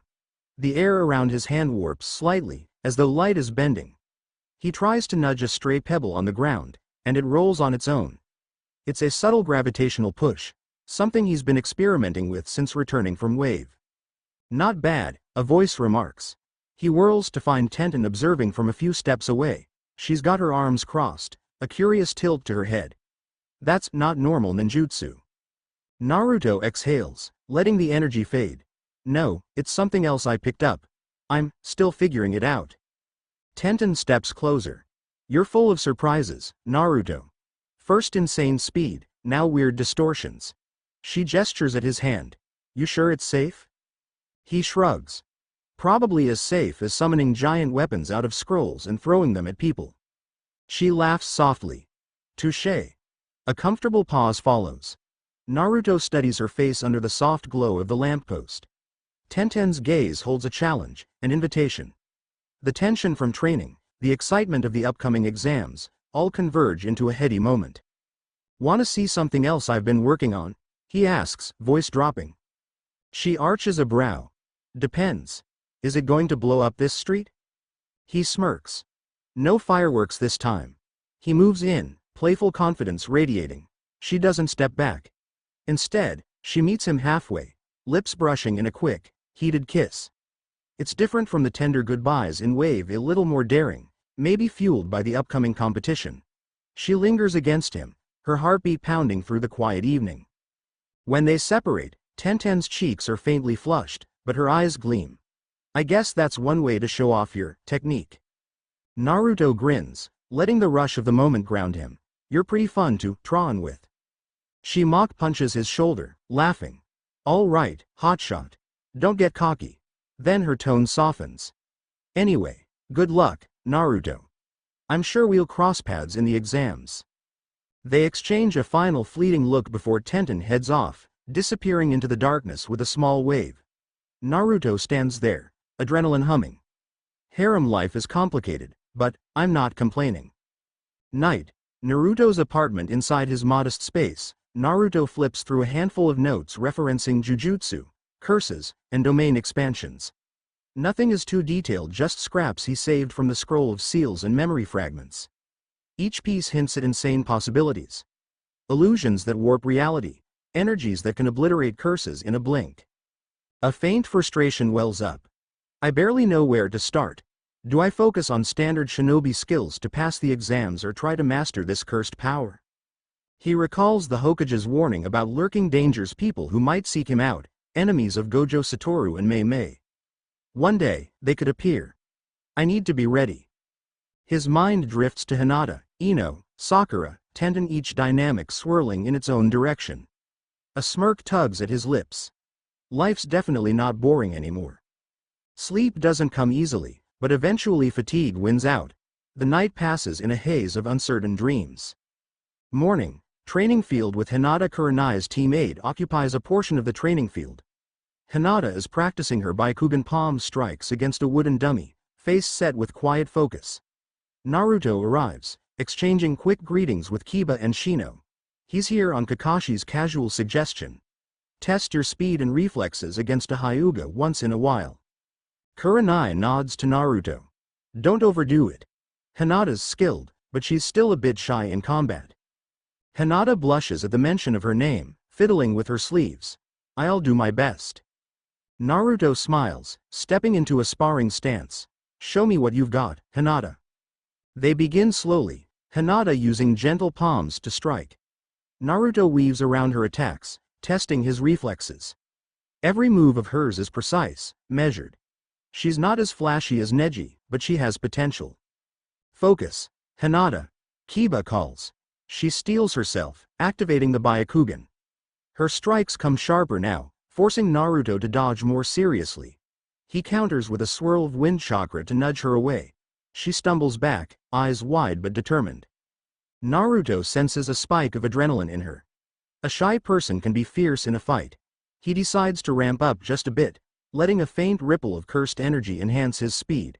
He darts behind her, hooking her wrist gently before she can react. A startled gasp escapes her, and she twists free, face burning. You're so fast, she murmurs. Naruto steps back, grin easy. You're good, Hinata. Keep at it. She nods shyly, a small smile forming. Thank you. Kurenai ends the spar, praising Hinata's progress. As the rest of Team 8 prepares for their own routine, Naruto and Hinata linger on the sidelines. He notices her twisting her fingers again, a nervous habit. Gently, he places a hand on hers. Really, Hinata, you've improved a lot. She looks up, cheeks pink.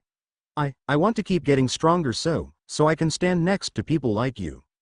Something in Naruto's chest tightens with warmth. Without overthinking, he leans in and presses a brief kiss to her cheek. Hinata's eyes go wide, heart nearly leaping out of her chest. Why you? She squeaks. He chuckles softly. Sorry, guess I got carried away, but you've earned some confidence. She can barely form words, face a blazing red. Still, Naruto glimpses a spark of happiness beneath her stunned expression. Thank you, she manages to whisper. Kiba, from across the field, shouts, Oi, Naruto, what are you doing? Naruto laughs, pulling away. Just encouraging a friend, dog boy. Then he waves goodbye, bounding off to meet Kakashi for more training. Hinata touches her cheek, gaze following him with a blend of mortification and soft delight. 2 days before the exams, tensions rise throughout the village as participants arrive from foreign lands. Sand and sound shinobi stroll the streets. Rumors abound of a terrifying red-haired Suna genin named Gaara, rumored to have never been injured in battle. Orochimaru, unbeknownst to most, has already slithered into Konoha's shadows. In a quiet corridor near the academy, Naruto bumps into a tall, blonde girl from the sand, Temari. She's carrying a giant metal fan, and her attire marks her as a kunoichi from Sanagakure. Her younger brother, Kankuro, trails behind, complaining about how dull Konoha is. Watch where you're going, Temari snaps when Naruto nearly collides with her. He smirks. You walked into me, lady. She eyes him up and down. Well. A loud leaf brat, huh? Kankuro snorts, yeah, and you're not even a big shot. Naruto shrugs nonchalantly. I will be someday. He flicks his gaze to Temari. You're from Suna, here for the exams? She nods, assessing him. Heard the leaf has some strong contenders. Guess I'll see if it's true. He steps a bit closer, ignoring Kankuro's glare. I plan to surprise everyone, especially the cocky ones. Temari arches an eyebrow, faint amusement in her eyes. Big words. Don't disappoint me, blondie. She waves her fan lightly, a teasing gesture, before sauntering off with Kankuro in tow. Naruto laughs under his breath, intrigued. She's got spunk. A sharp voice from the hallway's end calls out, Temari, Kankuro, quit fooling around. Gaara appears, expression stone cold. His presence radiates silent threat. The siblings quickly join him, leaving Naruto with a shiver down his spine. Something about that Gaara guy feels dangerous. Eve of the exams, Ichiraku ramen. The hustle in the village intensifies, but Naruto insists on a quiet dinner at his favorite stand. His treat this time, since he's feeling uncharacteristically generous. Sakura, Sasuke, Ino, and even Tenten gather around the long countertop. Eating of sorts, everyone anxious. but also craving good food and a moment's rest. Sakura sips her broth. So tomorrow, we show up at the academy by 8. I'm kinda nervous. Ino's bravado surfaces. We've got this. Right, Naruto? Naruto slurps his noodles, a grin plastered on his face. You know it. I'm ready to crush whatever they throw at us. Sasuke mutters. TCH. Overconfident as usual. Tenten, perched beside Naruto, pokes at his shoulder. Don't get cocky, you haven't seen me at full strength. He leans closer, eyes sparkling mischievously. I look forward to it. Their faces hover a bit too near for a simple conversation. Tenten huffs but doesn't pull away, a subtle pink tint coloring her cheeks. Meanwhile, Ino picks up on the vibe, scoffing lightly. She edges in on Naruto's other side, pressing against him. Don't forget you owe me some practice matches, Naruto. Sakura's eyes narrow, exasperation flickering. Can't you two keep it down? People are starting to stare. Naruto, thoroughly enjoying the attention, just laughs. Let them stare. Under the neon lights of Ichiraku, the small group banters with a warmth that belies the tension of tomorrow's high-stakes test. Even Sasuke, though outwardly surly, remains at the table rather than storming off. But behind this playful atmosphere, a hush of pre-battle anxiety hums. They all feel at the uncertain trials awaiting them. No one knows who will pass, fail, or face mortal danger in the process.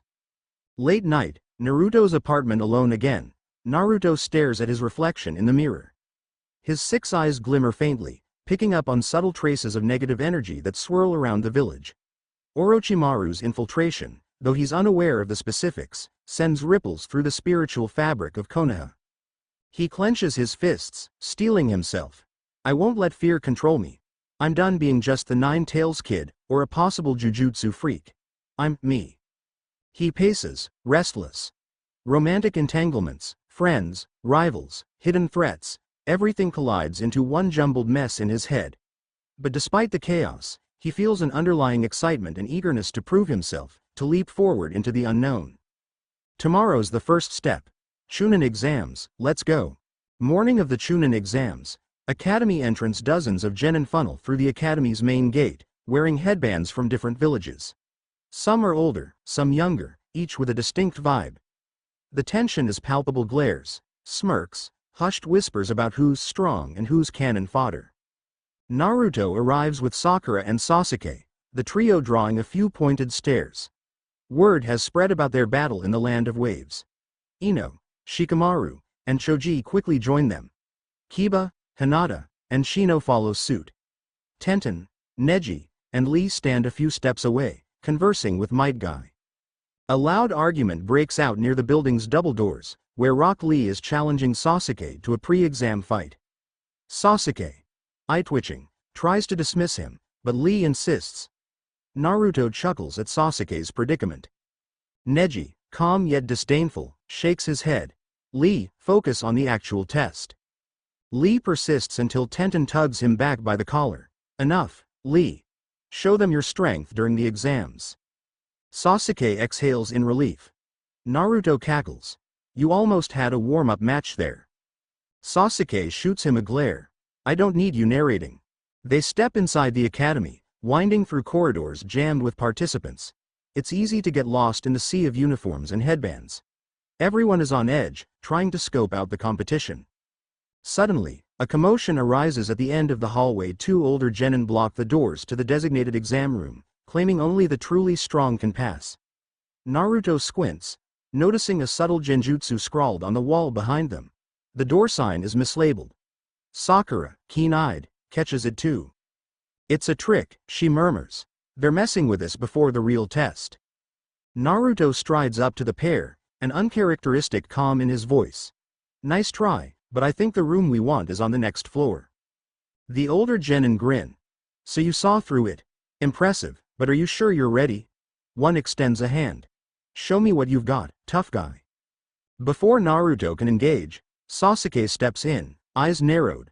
We don't have time for this. Move. The older genin chuckle, but Lee interrupts, politely scolding them for trying to pick fights. Eventually, the illusions drop, and the group continues up the stairs. Naruto shakes his head. The examiners are already testing us.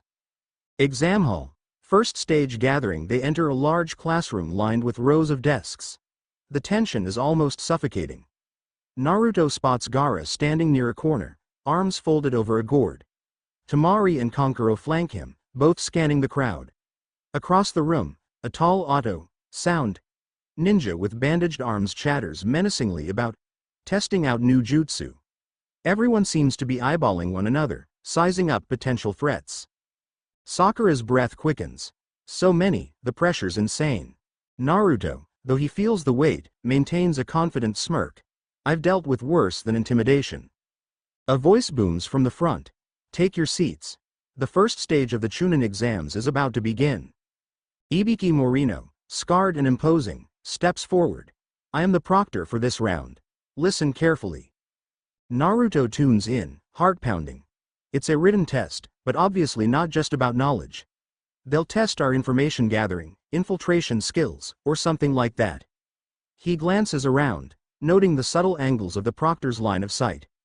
Cheating is part of the game if you can do it well enough not to get caught. Sasuke mutters under his breath, a written exam, great. Sakura tries to remain optimistic. At least I'm good at the academic part. Naruto rubs the back of his neck, uncertain. His mind flits to cursed energy usage. Maybe I can sense answers from other people's papers or manipulate illusions? It's risky, but might be an edge. Ibiki's instructions are stern. No cheating. Or rather, cheat if you like, but don't let us catch you. Fail 5 times, and your team is disqualified. Ino tilts her head, an impish grin crossing her face. Her mind transfer jutsu can glean answers from unsuspecting participants. Naruto winks at her, silently acknowledging their separate strategies. Tenten and Neji exchange calm glances. Hinata fiddles nervously with her pen. Kiba complains about hating tests. Shino remains stoic. The tension in the room swells. Pens scratch. Proctors patrol like hawks, eyes sharp for any sign of suspicious activity. Naruto takes a breath, scanning the perplexing questions. He's stumped. These definitely aren't standard academy-level queries. No normal genin would know these offhand. So the real point must be. He closes his eyes a moment, letting a thread of cursed energy heighten his senses. Dimly, he picks up the faint sense of negative emotions swirling: anxiety, fear. But that's not what he needs. Focus, Naruto. Look for someone with the correct answers, then find a way to glean them without being caught.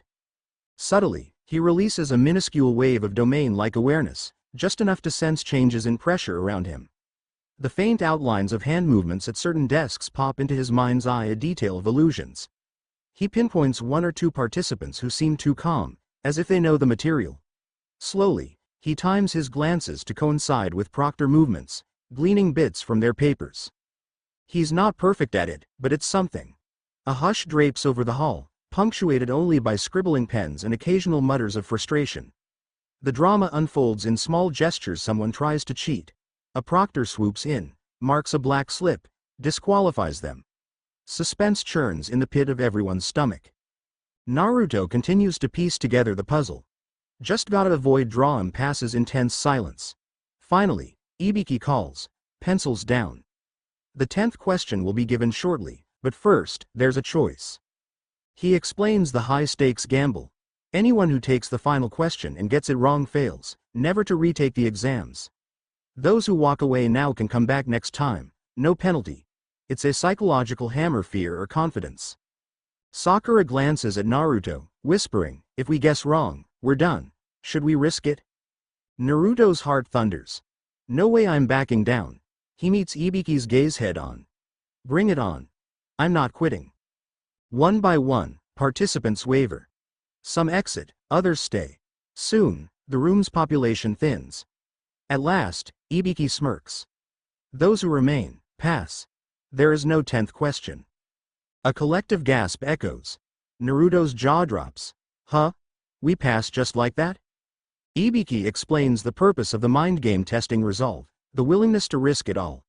Relief washes over the crowd, followed by cheering, exclamations, or stunned silence.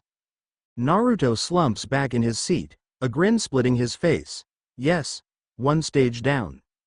But before they can celebrate, a smoke bomb rattles through the window. A burst of pink hair, fishnet sleeves, and flamboyant energy leaps into the air. All right, you maggots. I'm Enko Mitarashi, your next proctor. Get ready for the forest of death. The room stares, baffled yet intrigued. Naruto laughs under his breath. The real fun is about to begin. He flicks a glance at Sasuke, Sakura, and the rest of his friends. Stage 1 was just the start.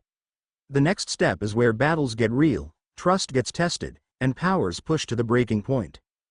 His heart beats faster. The memory of Haku's final moments, Zabuza's rage, and the strange domain powers swirl in his mind. I'll make sure nothing like that happens again. I'll protect my friends and prove I can handle whatever this test throws at us. And behind the scenes, Orochimaru's hungry gaze settles on one target.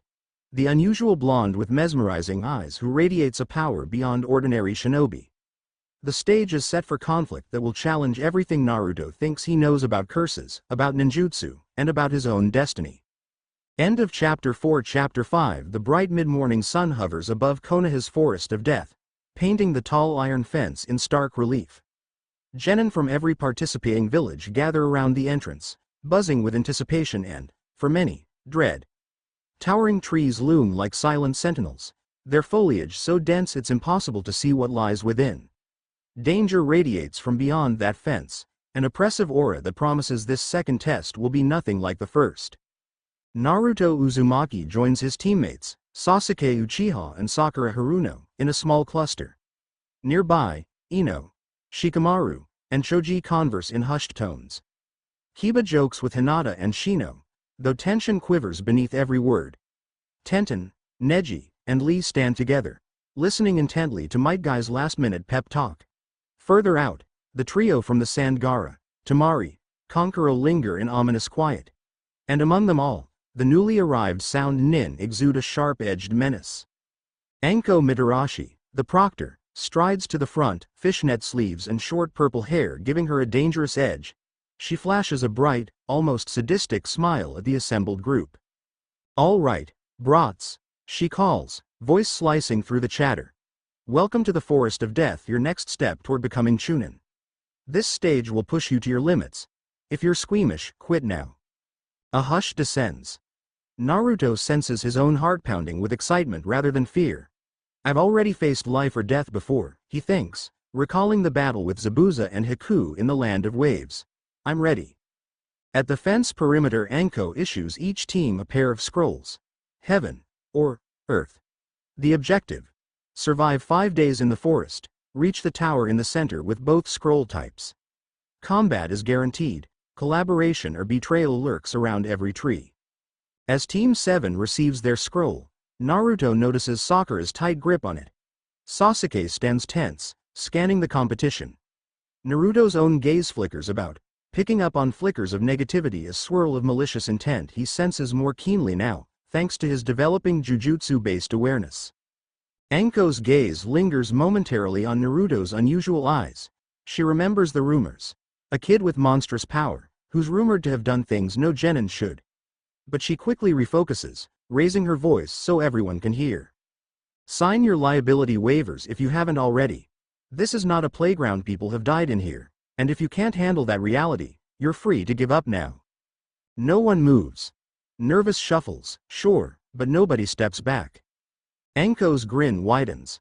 All right, then. The test begins, now. The gates clang open. In a rush of adrenaline, the teams dart into the forest, each surging down different paths. Within the first hour, Team 7 tears through the underbrush, weaving between gnarled trunks and thick brambles. The canopy overhead filters sunlight into greenish shadows. Sakura clutches their heaven scroll protectively. Sasuke leaps from branch to branch, scanning for threats. Naruto lags behind briefly, focusing his senses. Lots of predatory vibes in every direction. They pause at a clearing. We should find a safe spot to strategize, Sakura says, tucking a stray pink lock behind her ear. No point rushing blindly. Sasuke nods curtly. We can set traps.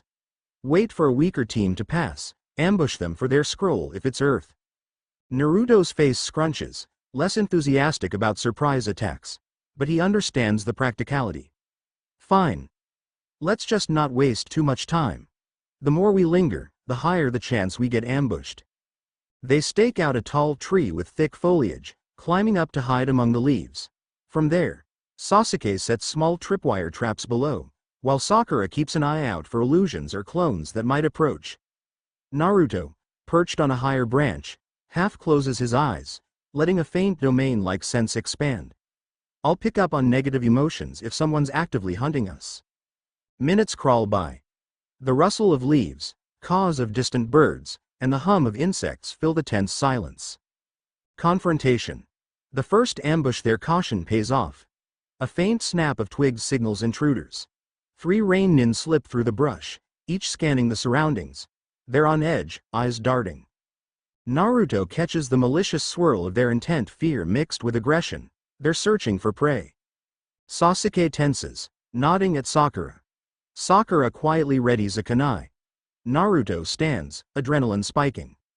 One of the rain nin steps into their trap's perimeter. Instantly, a hidden wire yanks, sending sharpened sticks hurtling from a makeshift catapult. The rain nin leaps back, narrowly avoiding injury but giving away his position. Sasuke drops from the treetops, delivering a swift kick that sends one rain nin sprawling. Sakura launches kunai at the second. Naruto zeroes in on the third, letting a burst of wind chakra propel him forward at startling speed. The rain nin barely has time to raise his arms before Naruto's punch collides, laced with a sliver of cursed energy that rattles the man's senses. In seconds, the ambush reverses, and Team 7 emerges victorious. Sasuke rips open the rain nin's pouch, pulling out their scroll. A heaven scroll, identical to Team 7's. Useless, Sasuke mutters, tossing it aside. The battered rain nin scramble away, deciding the fight's not worth continuing. Naruto watches them vanish into the shadows, a pang of guilt swirling in him even though it's standard procedure. Not the scroll we need, Sakura says, sighing, so we keep searching. A darker presence, they push deeper into the forest. The air feels heavier, humidity clinging to their skin. Occasional monstrous creatures, giant centipedes or oversized leeches lurk around, but team him. It's near midday when an unsettling chill skitters down Naruto's spine. He halts so abruptly that Sakura bumps into him from behind. What? She starts, but then she feels it too. A wave of malevolent chakra licks at the edge of her senses. Sasuke's eyes narrow, the hair on his arms standing on end. A presence flits through the canopy, almost too fast to track. Leaves swirl in its wake, as though stirred by an invisible wind. Naruto's breath hitches. This negativity is more potent than anything I've felt. A figure emerges on a branch, disguised as a grass nin, but exuding an inhuman aura. Pale, serpentine eyes flick between them. Naruto can't place exactly why this grass nin radiates such vile energy, but something in him screams danger. Ah, the figure hisses, voice silky. 3 little genin all alone. Sakura gulps. Sasuke shifts into a combat stance. Naruto's fists clench, cursed energy stirring reflexively. Before they can react, the grass nin's neck distorts, stretching out like a snake to strike at Sasuke. He narrowly dodges, a kunai slashing across the attacker's elongated jaw. Naruto leaps, channeling wind chakra around his legs. He moves in a blur, aiming a spinning kick at the grass nin's torso. To his shock, the grass nin blocks easily, gripping Naruto's ankle with inhuman strength. Such power, the grass nin murmurs, lips curling into a predatory smirk. And these eyes, you're not a normal child, are you? Naruto snarls, ramming a burst of cursed energy into his foot. The shockwave forces the assailant to let go, but not before Naruto sees a flicker of recognition in those cold eyes. He knows something about me. Sasuke tries to hurl shuriken from behind, but the grass nin flickers aside. Sakura leaps in with a barrage of kunai, but the enemy slithers between them, unnaturally fluid. It becomes apparent. They're outmatched. Desperate maneuvers. Sasuke's mind reels. He's too strong. Fear mingles with anger. He can't let the team fall here. Summoning a fierce glare, Sasuke weaves hand seals. Fire style. Phoenix flower jutsu. Tiny fireballs scatter in arcs, forcing the grass nin to dodge. Naruto seizes the opening, forming multiple shadow clones. They swarm, each brandishing kunai, trying to overwhelm from all angles. The grass nin meets them with an almost amused expression. Limbs contort. Striking with blinding speed, each clone pops in a puff of smoke. Sakura yells, "Naruto!" as she sees him skid across the ground, having taken a glancing blow to the chest. He recovers quickly, panting. "Even with cursed energy enhancements, I can barely keep up." The grass nin's presence is oppressive, like standing in the path of a raging storm. Then it happens. The grass nin focuses on Sasuke, delivering a lightning-fast strike that pierces the Uchiha's guard. Sasuke coughs, staggering. A menacing chuckle echoes. "Poor little Uchiha, your eyes hold promise, but your fear holds you back." Naruto's blood runs hot. "I can't let Sasuke die." He taps deeper into his well of power, both chakra and that strange domain-like force. The red aura of the nine tails flickers at the edges, merging with the subtle warping effect of cursed energy. The world slows as he surges forward, ignoring Sakura's cry. With all the speed he can muster, Naruto drives a palm strike at the grass nin's side. A shockwave of compressed air and cursed energy explodes on impact, forcing the enemy to actually recoil. The ground cracks beneath them. Yet the grass nin's eyes gleam with twisted delight. "Such raw potential, I want it." In a blur of motion, the figure's neck extends again, jaws unhinging. Fangs sink into Sasuke's neck, sending a wave of sinister chakra through him. Sasuke's scream resonates through the forest. "Sasuke!" Sakura's face twists in horror as Sasuke collapses. Naruto roars, unleashing another chaotic burst that manages to tear the grass nin away from Sasuke's body. He lands near Sasuke, trembling with fury and panic, trying to check his teammate's pulse. Sasuke's body convulses, his skin burning with a black mark creeping across it. A cold laugh escapes the grass nin. "The cursed seal, a small gift from me, Orochimaru, to help him unlock his true potential." Orochimaru. The name lands like a hammer on Naruto's mind. He's heard rumors one of the legendary Sannin, a rogue shinobi with monstrous experiments. "You monster," Naruto snarls. Orochimaru's only response is an eerie smirk. "You interest me too, Naruto Uzumaki. Son of a rumored Jujutsu bloodline, but that's a story for another time. Survive, if you can." He raises a hand in a bizarre seal, and the wind whips into a furious gale. In that swirling chaos, Orochimaru dissolves, vanishing deeper into the forest. Aftermath and turmoil. Sakura cradles Sasuke's limp form, eyes wet. "Sasuke, God, no." Naruto stands guard, breath ragged, eyes scanning for any sign of Orochimaru's return. The cursed seal's spread has subsided, leaving Sasuke unconscious but alive barely. They find refuge in the hollow of a massive tree trunk, carefully propping Sasuke against the mossy interior. Sakura checks his vitals, fighting tears. His pulse is erratic. "I don't know how to stop the seal's effect." Naruto clenches his fists, guilt gnawing at his stomach. "I wasn't strong enough to stop Orochimaru. Sasuke got hurt because of me." The memory of Orochimaru's words scalds his thoughts. "Son of a rumored Jujutsu bloodline, survive, if you can." Another harrowing puzzle piece about Naruto's parentage, but overshadowed now by the immediate crisis. Sakura sets her jaw, determination shining through her fear. "We need to protect Sasuke until he recovers or until the exams end. We can't let anyone else ambush us." Naruto nods, swallowing hard. "I'll stay awake, keep watch." No argument from Sakura. She's exhausted but tries to remain alert as well. They brace themselves for a long night. The forest outside is alive with hostile presences, and Sasuke's new cursed seal might attract even more. Brief respite, unsteady sleep. Night descends on the forest of death. Crickets chirp, and a faint, stale wind rustles the leaves. Naruto stands guard at the hollow's entrance, scanning the darkness with sharpened senses. Every snap of a twig sets his nerves on edge. Sakura dozes, arms wrapped protectively around Sasuke. A deep worry line mars her forehead. Occasionally, Sasuke stirs, brow knitted in pain. The black mark twitches across his skin, then recedes. Naruto hates feeling helpless, but there's no immediate solution. He can only stand watch, occasionally stepping outside the hollow to keep an eye on passing shadows. At some point in the night, he hears soft footsteps approaching. Tension flares, he readies a kunai, cursed energy flickering. Ino. He whispers when the figure emerges from the gloom. She stands there, Team 10's own scroll clutched in her pouch. Shikamaru and Choji linger behind, scanning for threats. Ino's eyes flick past Naruto, noticing the battered shape of Sasuke. She covers her mouth. What happened? Orochimaru, Naruto says grimly. He bit Sasuke, gave him a cursed seal. Choji's usually cheerful face pales. That Sannin guy? We're no match for him. Shikamaru shakes his head.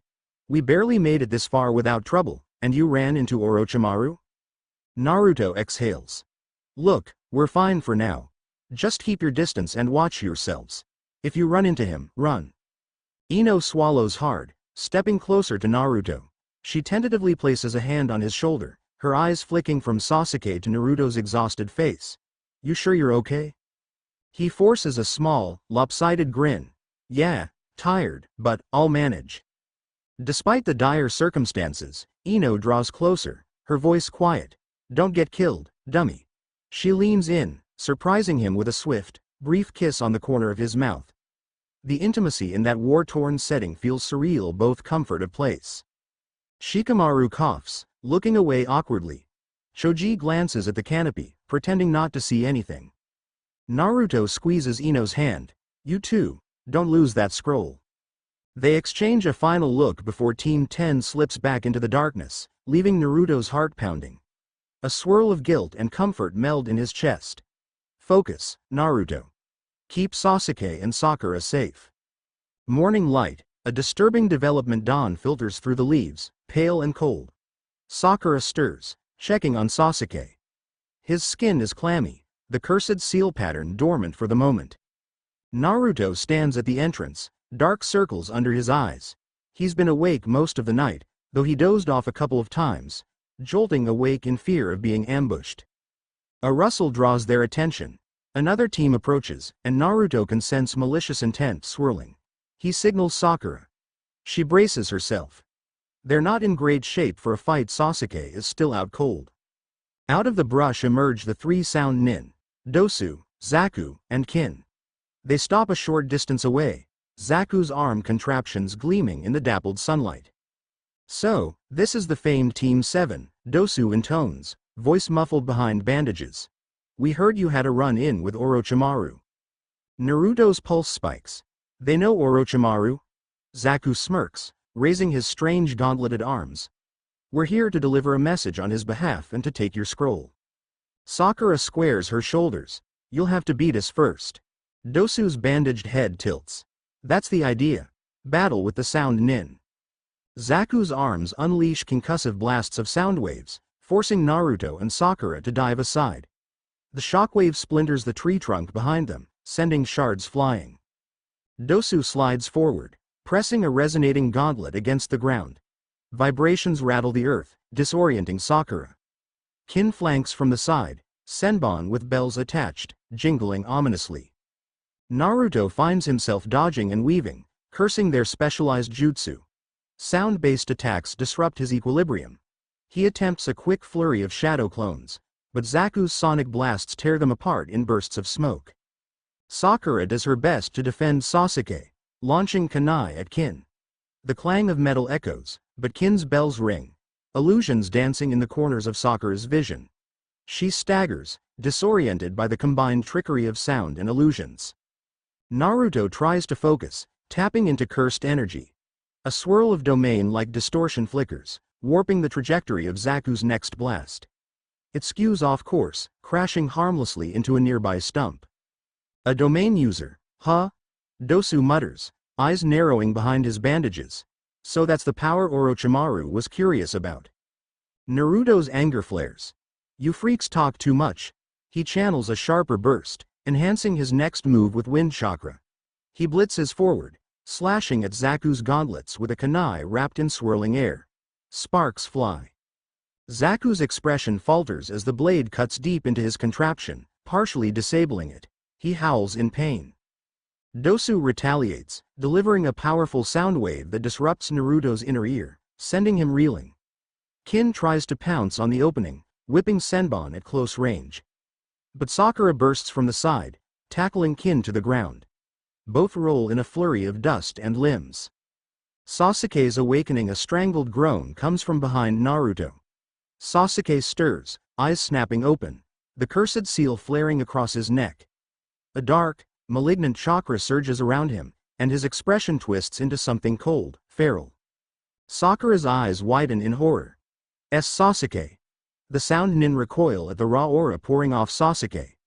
Zaku, half injured, tries to raise his arms for another blast, but Sasuke appears in front of him in the blink of an eye. A savage kick cracks Zaku's forearm. Zaku screams, dropping to his knees. Naruto stares, stunned. This power, it's not normal. Dosu tries to strike Sasuke from behind, but the possessed Uchiha grabs Dosu's wrist, twisting it with a sickening crunch. Sakura calls out, "Sasuke, stop, you'll kill him." Sasuke's grin is almost unhinged, eyes tinted with a bizarre darkness. That's the point. Naruto acts on instinct. He rushes forward, intercepting Sasuke's next blow. Their arms lock, cursed seal chakra colliding with Naruto's swirling energies. The air crackles. "Sasuke, enough!" Naruto barks. For a moment, Sasuke glances at Naruto, confusion warring with bloodlust. Then his gaze flicks back to the trembling sound nin. Naruto tightens his grip. I have to break him out of this trance. He pours his domain-like force into the clash, creating a pressurized zone that disrupts the cursed seal's flow at least momentarily. Sasuke snarls, the black markings receding slightly. Zaku, Dosu, and Kin scramble to flee, each nursing injuries. They vanish into the foliage, deciding it's not worth tangling further with Sasuke's monstrous aura and Naruto's unpredictable power. Aftermath. The toll of darkness. Sasuke collapses to his knees, the cursed seal marks slithering back into his skin.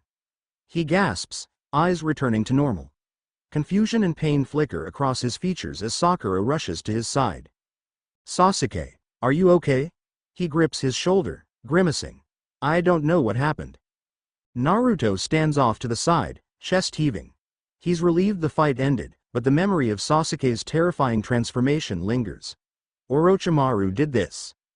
Sakura helps Sasuke lean against the tree.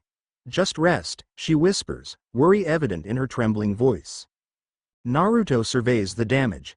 The clearing is riddled with broken branches and upturned earth. Their supplies are scattered. Another near-fatal encounter. If this is only day 2 or 3, how will they last 5 days? A moment of vulnerability, they relocate to a more concealed spot. Sakura tends to Sasuke, offering water. Naruto does a perimeter check, half expecting more attackers. When all seems momentarily calm, he returns to find Sakura slumped beside Sasuke, tears silently tracking her cheeks. "What do we do?" she asks, voice fragile. "That seal it's killing him, Naruto." Naruto's gaze drops. He kneels, placing a hand on her shoulder. "We find a way to get help after the exams. For now, we just survive and get to the tower." Her tears shimmer. He leans in, pressing his forehead against hers in a comforting gesture. It's spontaneous, raw. She doesn't pull away. Instead, she closes her eyes, letting his presence steady her. Tentatively, Naruto lifts her chin. In the hush of the forest, he brushes a soft kiss across her lips. It's an offer of solace in the midst of chaos. She exhales shakily, a fleeting acceptance of comfort as she kisses him back. They part, both hearts pounding. Guilt twinges in Naruto's chest. He's well aware he's shared moments like this with others. But now, it's about reassuring Sakura, grounding her. Sasuke stirs, and they break apart. Sakura hastily wipes her eyes. Naruto stands, rubbing the back of his neck. Sasuke, groggy, notices the tension but says nothing. The cursed seal remains an unspoken wedge between them. Team 7 regroups by midday. Sasuke insists on continuing. Though still weakened, he can walk. The group makes their way toward the center tower, more cautious than ever. The hours pass in a haze of stealth, minor scuffles with lesser teams, and frantic searching for an earth scroll, still the item they need to complete the objective. They cross a shallow creek when an abrupt swirl of wind signals a new presence. Tenten drops in from above, panting. "There you are." We heard about your run-in with Orochimaru. Or you. She notices Sasuke's pallor and Naruto's hardened expression. Never mind. Dumb question. You look terrible. Naruto shoots her a faint half-smile. We've been better. Neji and Lee appear behind her, forming up. Neji's pale eyes flick over Sasuke, reading his chakra. That seal, it's some vile technique. Keep him away from any more fights if sympathetically. I can help defend you if you're in dire straits. There's a beat of tension. They're all rivals in these exams, technically.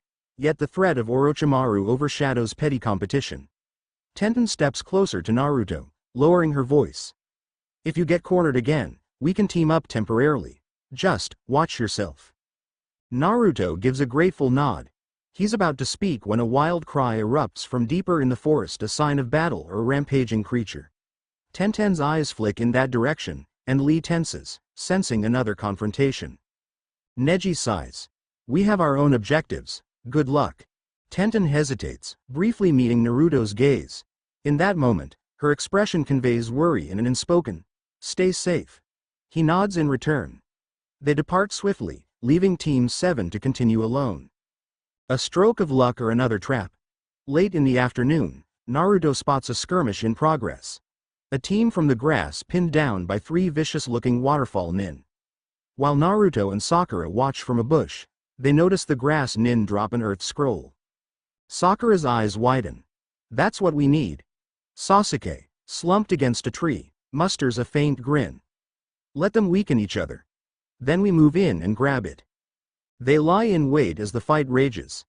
The grass nin manage to injure one waterfall nin, but they lose another comrade in the process. In the chaos, the earth scroll tumbles aside, half buried under a patch of wildflowers. When both sides have battered each other into retreat, Naruto and Sakura dart forward. Naruto scoops up the scroll, heart leaping. Finally. But as soon as his fingers curl around it, a straggling grass nin lunges from behind, screeching.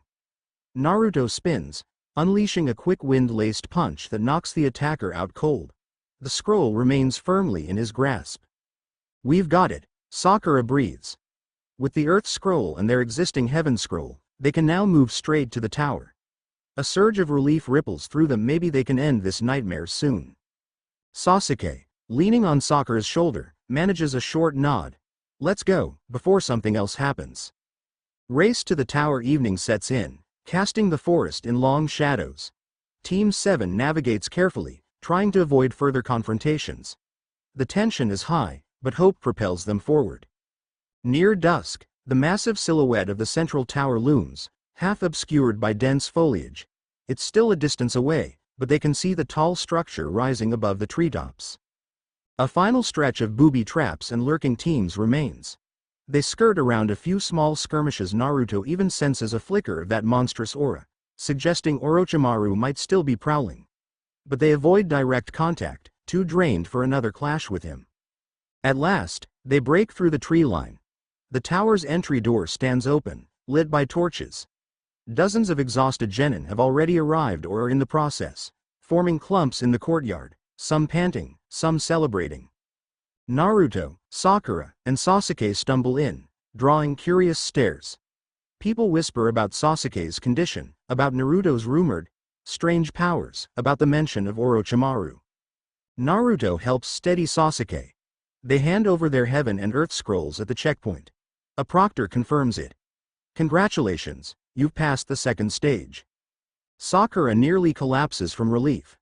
Sasuke tries to remain stoic, but the cursed seal twinges, making him grimace. Naruto just exhales, tension leaving his body in a rush. We did it. Inside the tower. A brief reprieve. Once their scrolls are registered, Team 7 is directed to a waiting area. Medical nin hurry to see the wounded. Sasuke is whisked away for evaluation. Sakura goes with him, refusing to leave his side. Naruto stands alone for a moment, shoulders heavy with exhaustion. Then a voice calls his name. He turns to see Tenten, Ino, Hinata, and even Temari. Lurking a bit behind them, arms folded, all noticing him. A swirl of warmth and awkwardness hits him. Hinata and Ino approach first. Ino's eyes scan him for injuries. Hinata wrings her hands, glancing around shyly. Tenten gives a small wave from a distance, obviously relieved he made it. Temari smirks as if to say, "So you survived after all." Ino steps close, ignoring the crowd. "Naruto, you look like a mess." Despite her concerned tone, there's a teasing edge. He exhales a short laugh. "Thanks, feel like one too." A surprisingly gentle hand touches his arm. Hinata, trembling with sincerity. "I'm so glad you're okay." He meets her gaze, offering a weary smile. "Thanks, Hinata." Tenten crosses over, patting him on the shoulder. "Heard you had another run-in with Orochimaru's minions. You all right?" Naruto just nods. "We made it, somehow." Temari steps forward, raising an eyebrow. "Not bad, Blondie. Didn't think you'd show up in one piece." Her tone is half challenge, half acknowledgement. Despite the swirling mixture of worry and curiosity, Naruto can't muster his usual flirty banter. He's drained, physically and emotionally. "Wouldn't miss it," he says quietly.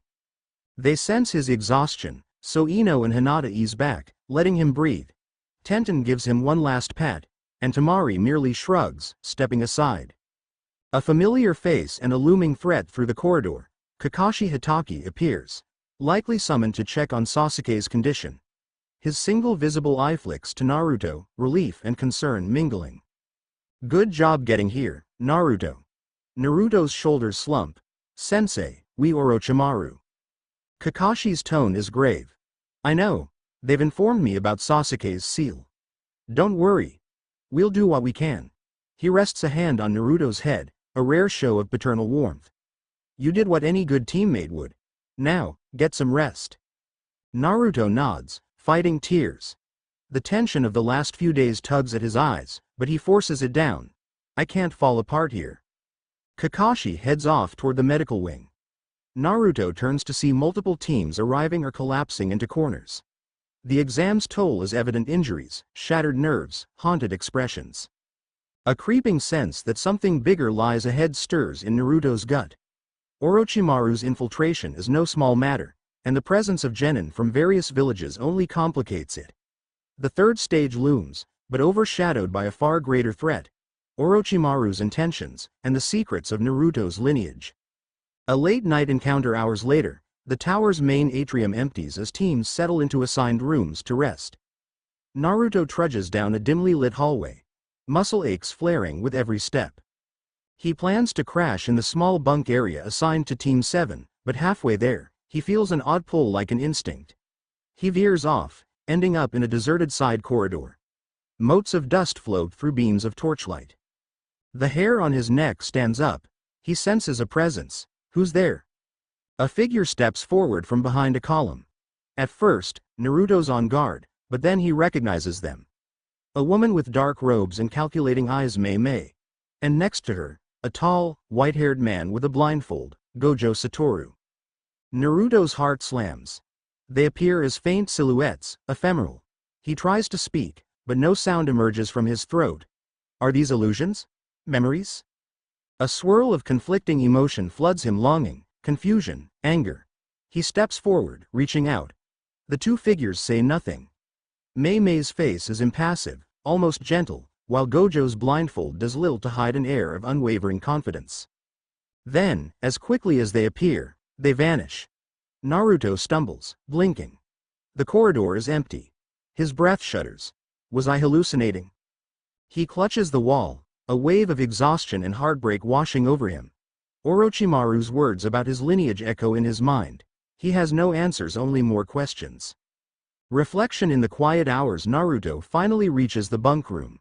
Sasuke is inside, unconscious, bandaged around the cursed seal. Sizzing fitfully. Kakashi must have come and gone already, perhaps applying a partial seal to stabilize Sasuke's condition. Naruto settles into a corner of the room, letting fatigue drag him down. Memories swirl. Orochimaru's vile grin. Sasuke's eyes twisted by the seal. The fleeting illusions of Gojo Satoru and Mei. Somewhere out there, in the dark corridors of Konoha, Orochimaru prowls. And beyond that, the world of Jujutsu sorcerers might be stirring, drawn by Naruto's extraordinary lineage. Each step forward in these exams brings him closer to the secrets that shaped him and to the enemies who crave that power. He closes his eyes. Distantly, he hears the drip of water, the shuffle of other ninja passing in the hallway, the soft breath of Sakura as she watches over Sasuke. Despite the heaviness in his chest, a spark of determination remains unextinguished. We're not done yet. I'll face whatever comes, protect my friends, and find out who I really am. His last waking thought is of a swirling wind and the faint echo of a domain that only he can sense, a reminder of the godlike power sleeping within, waiting for the moment to be fully unleashed. Somewhere, in the corners of the tower, a single pair of serpentine eyes observe through the cracks in the walls, a cold smile curling in the shadows. Orochimaru's plan unfurls, and Naruto stands squarely in the crosshairs of destiny. End of Chapter 5.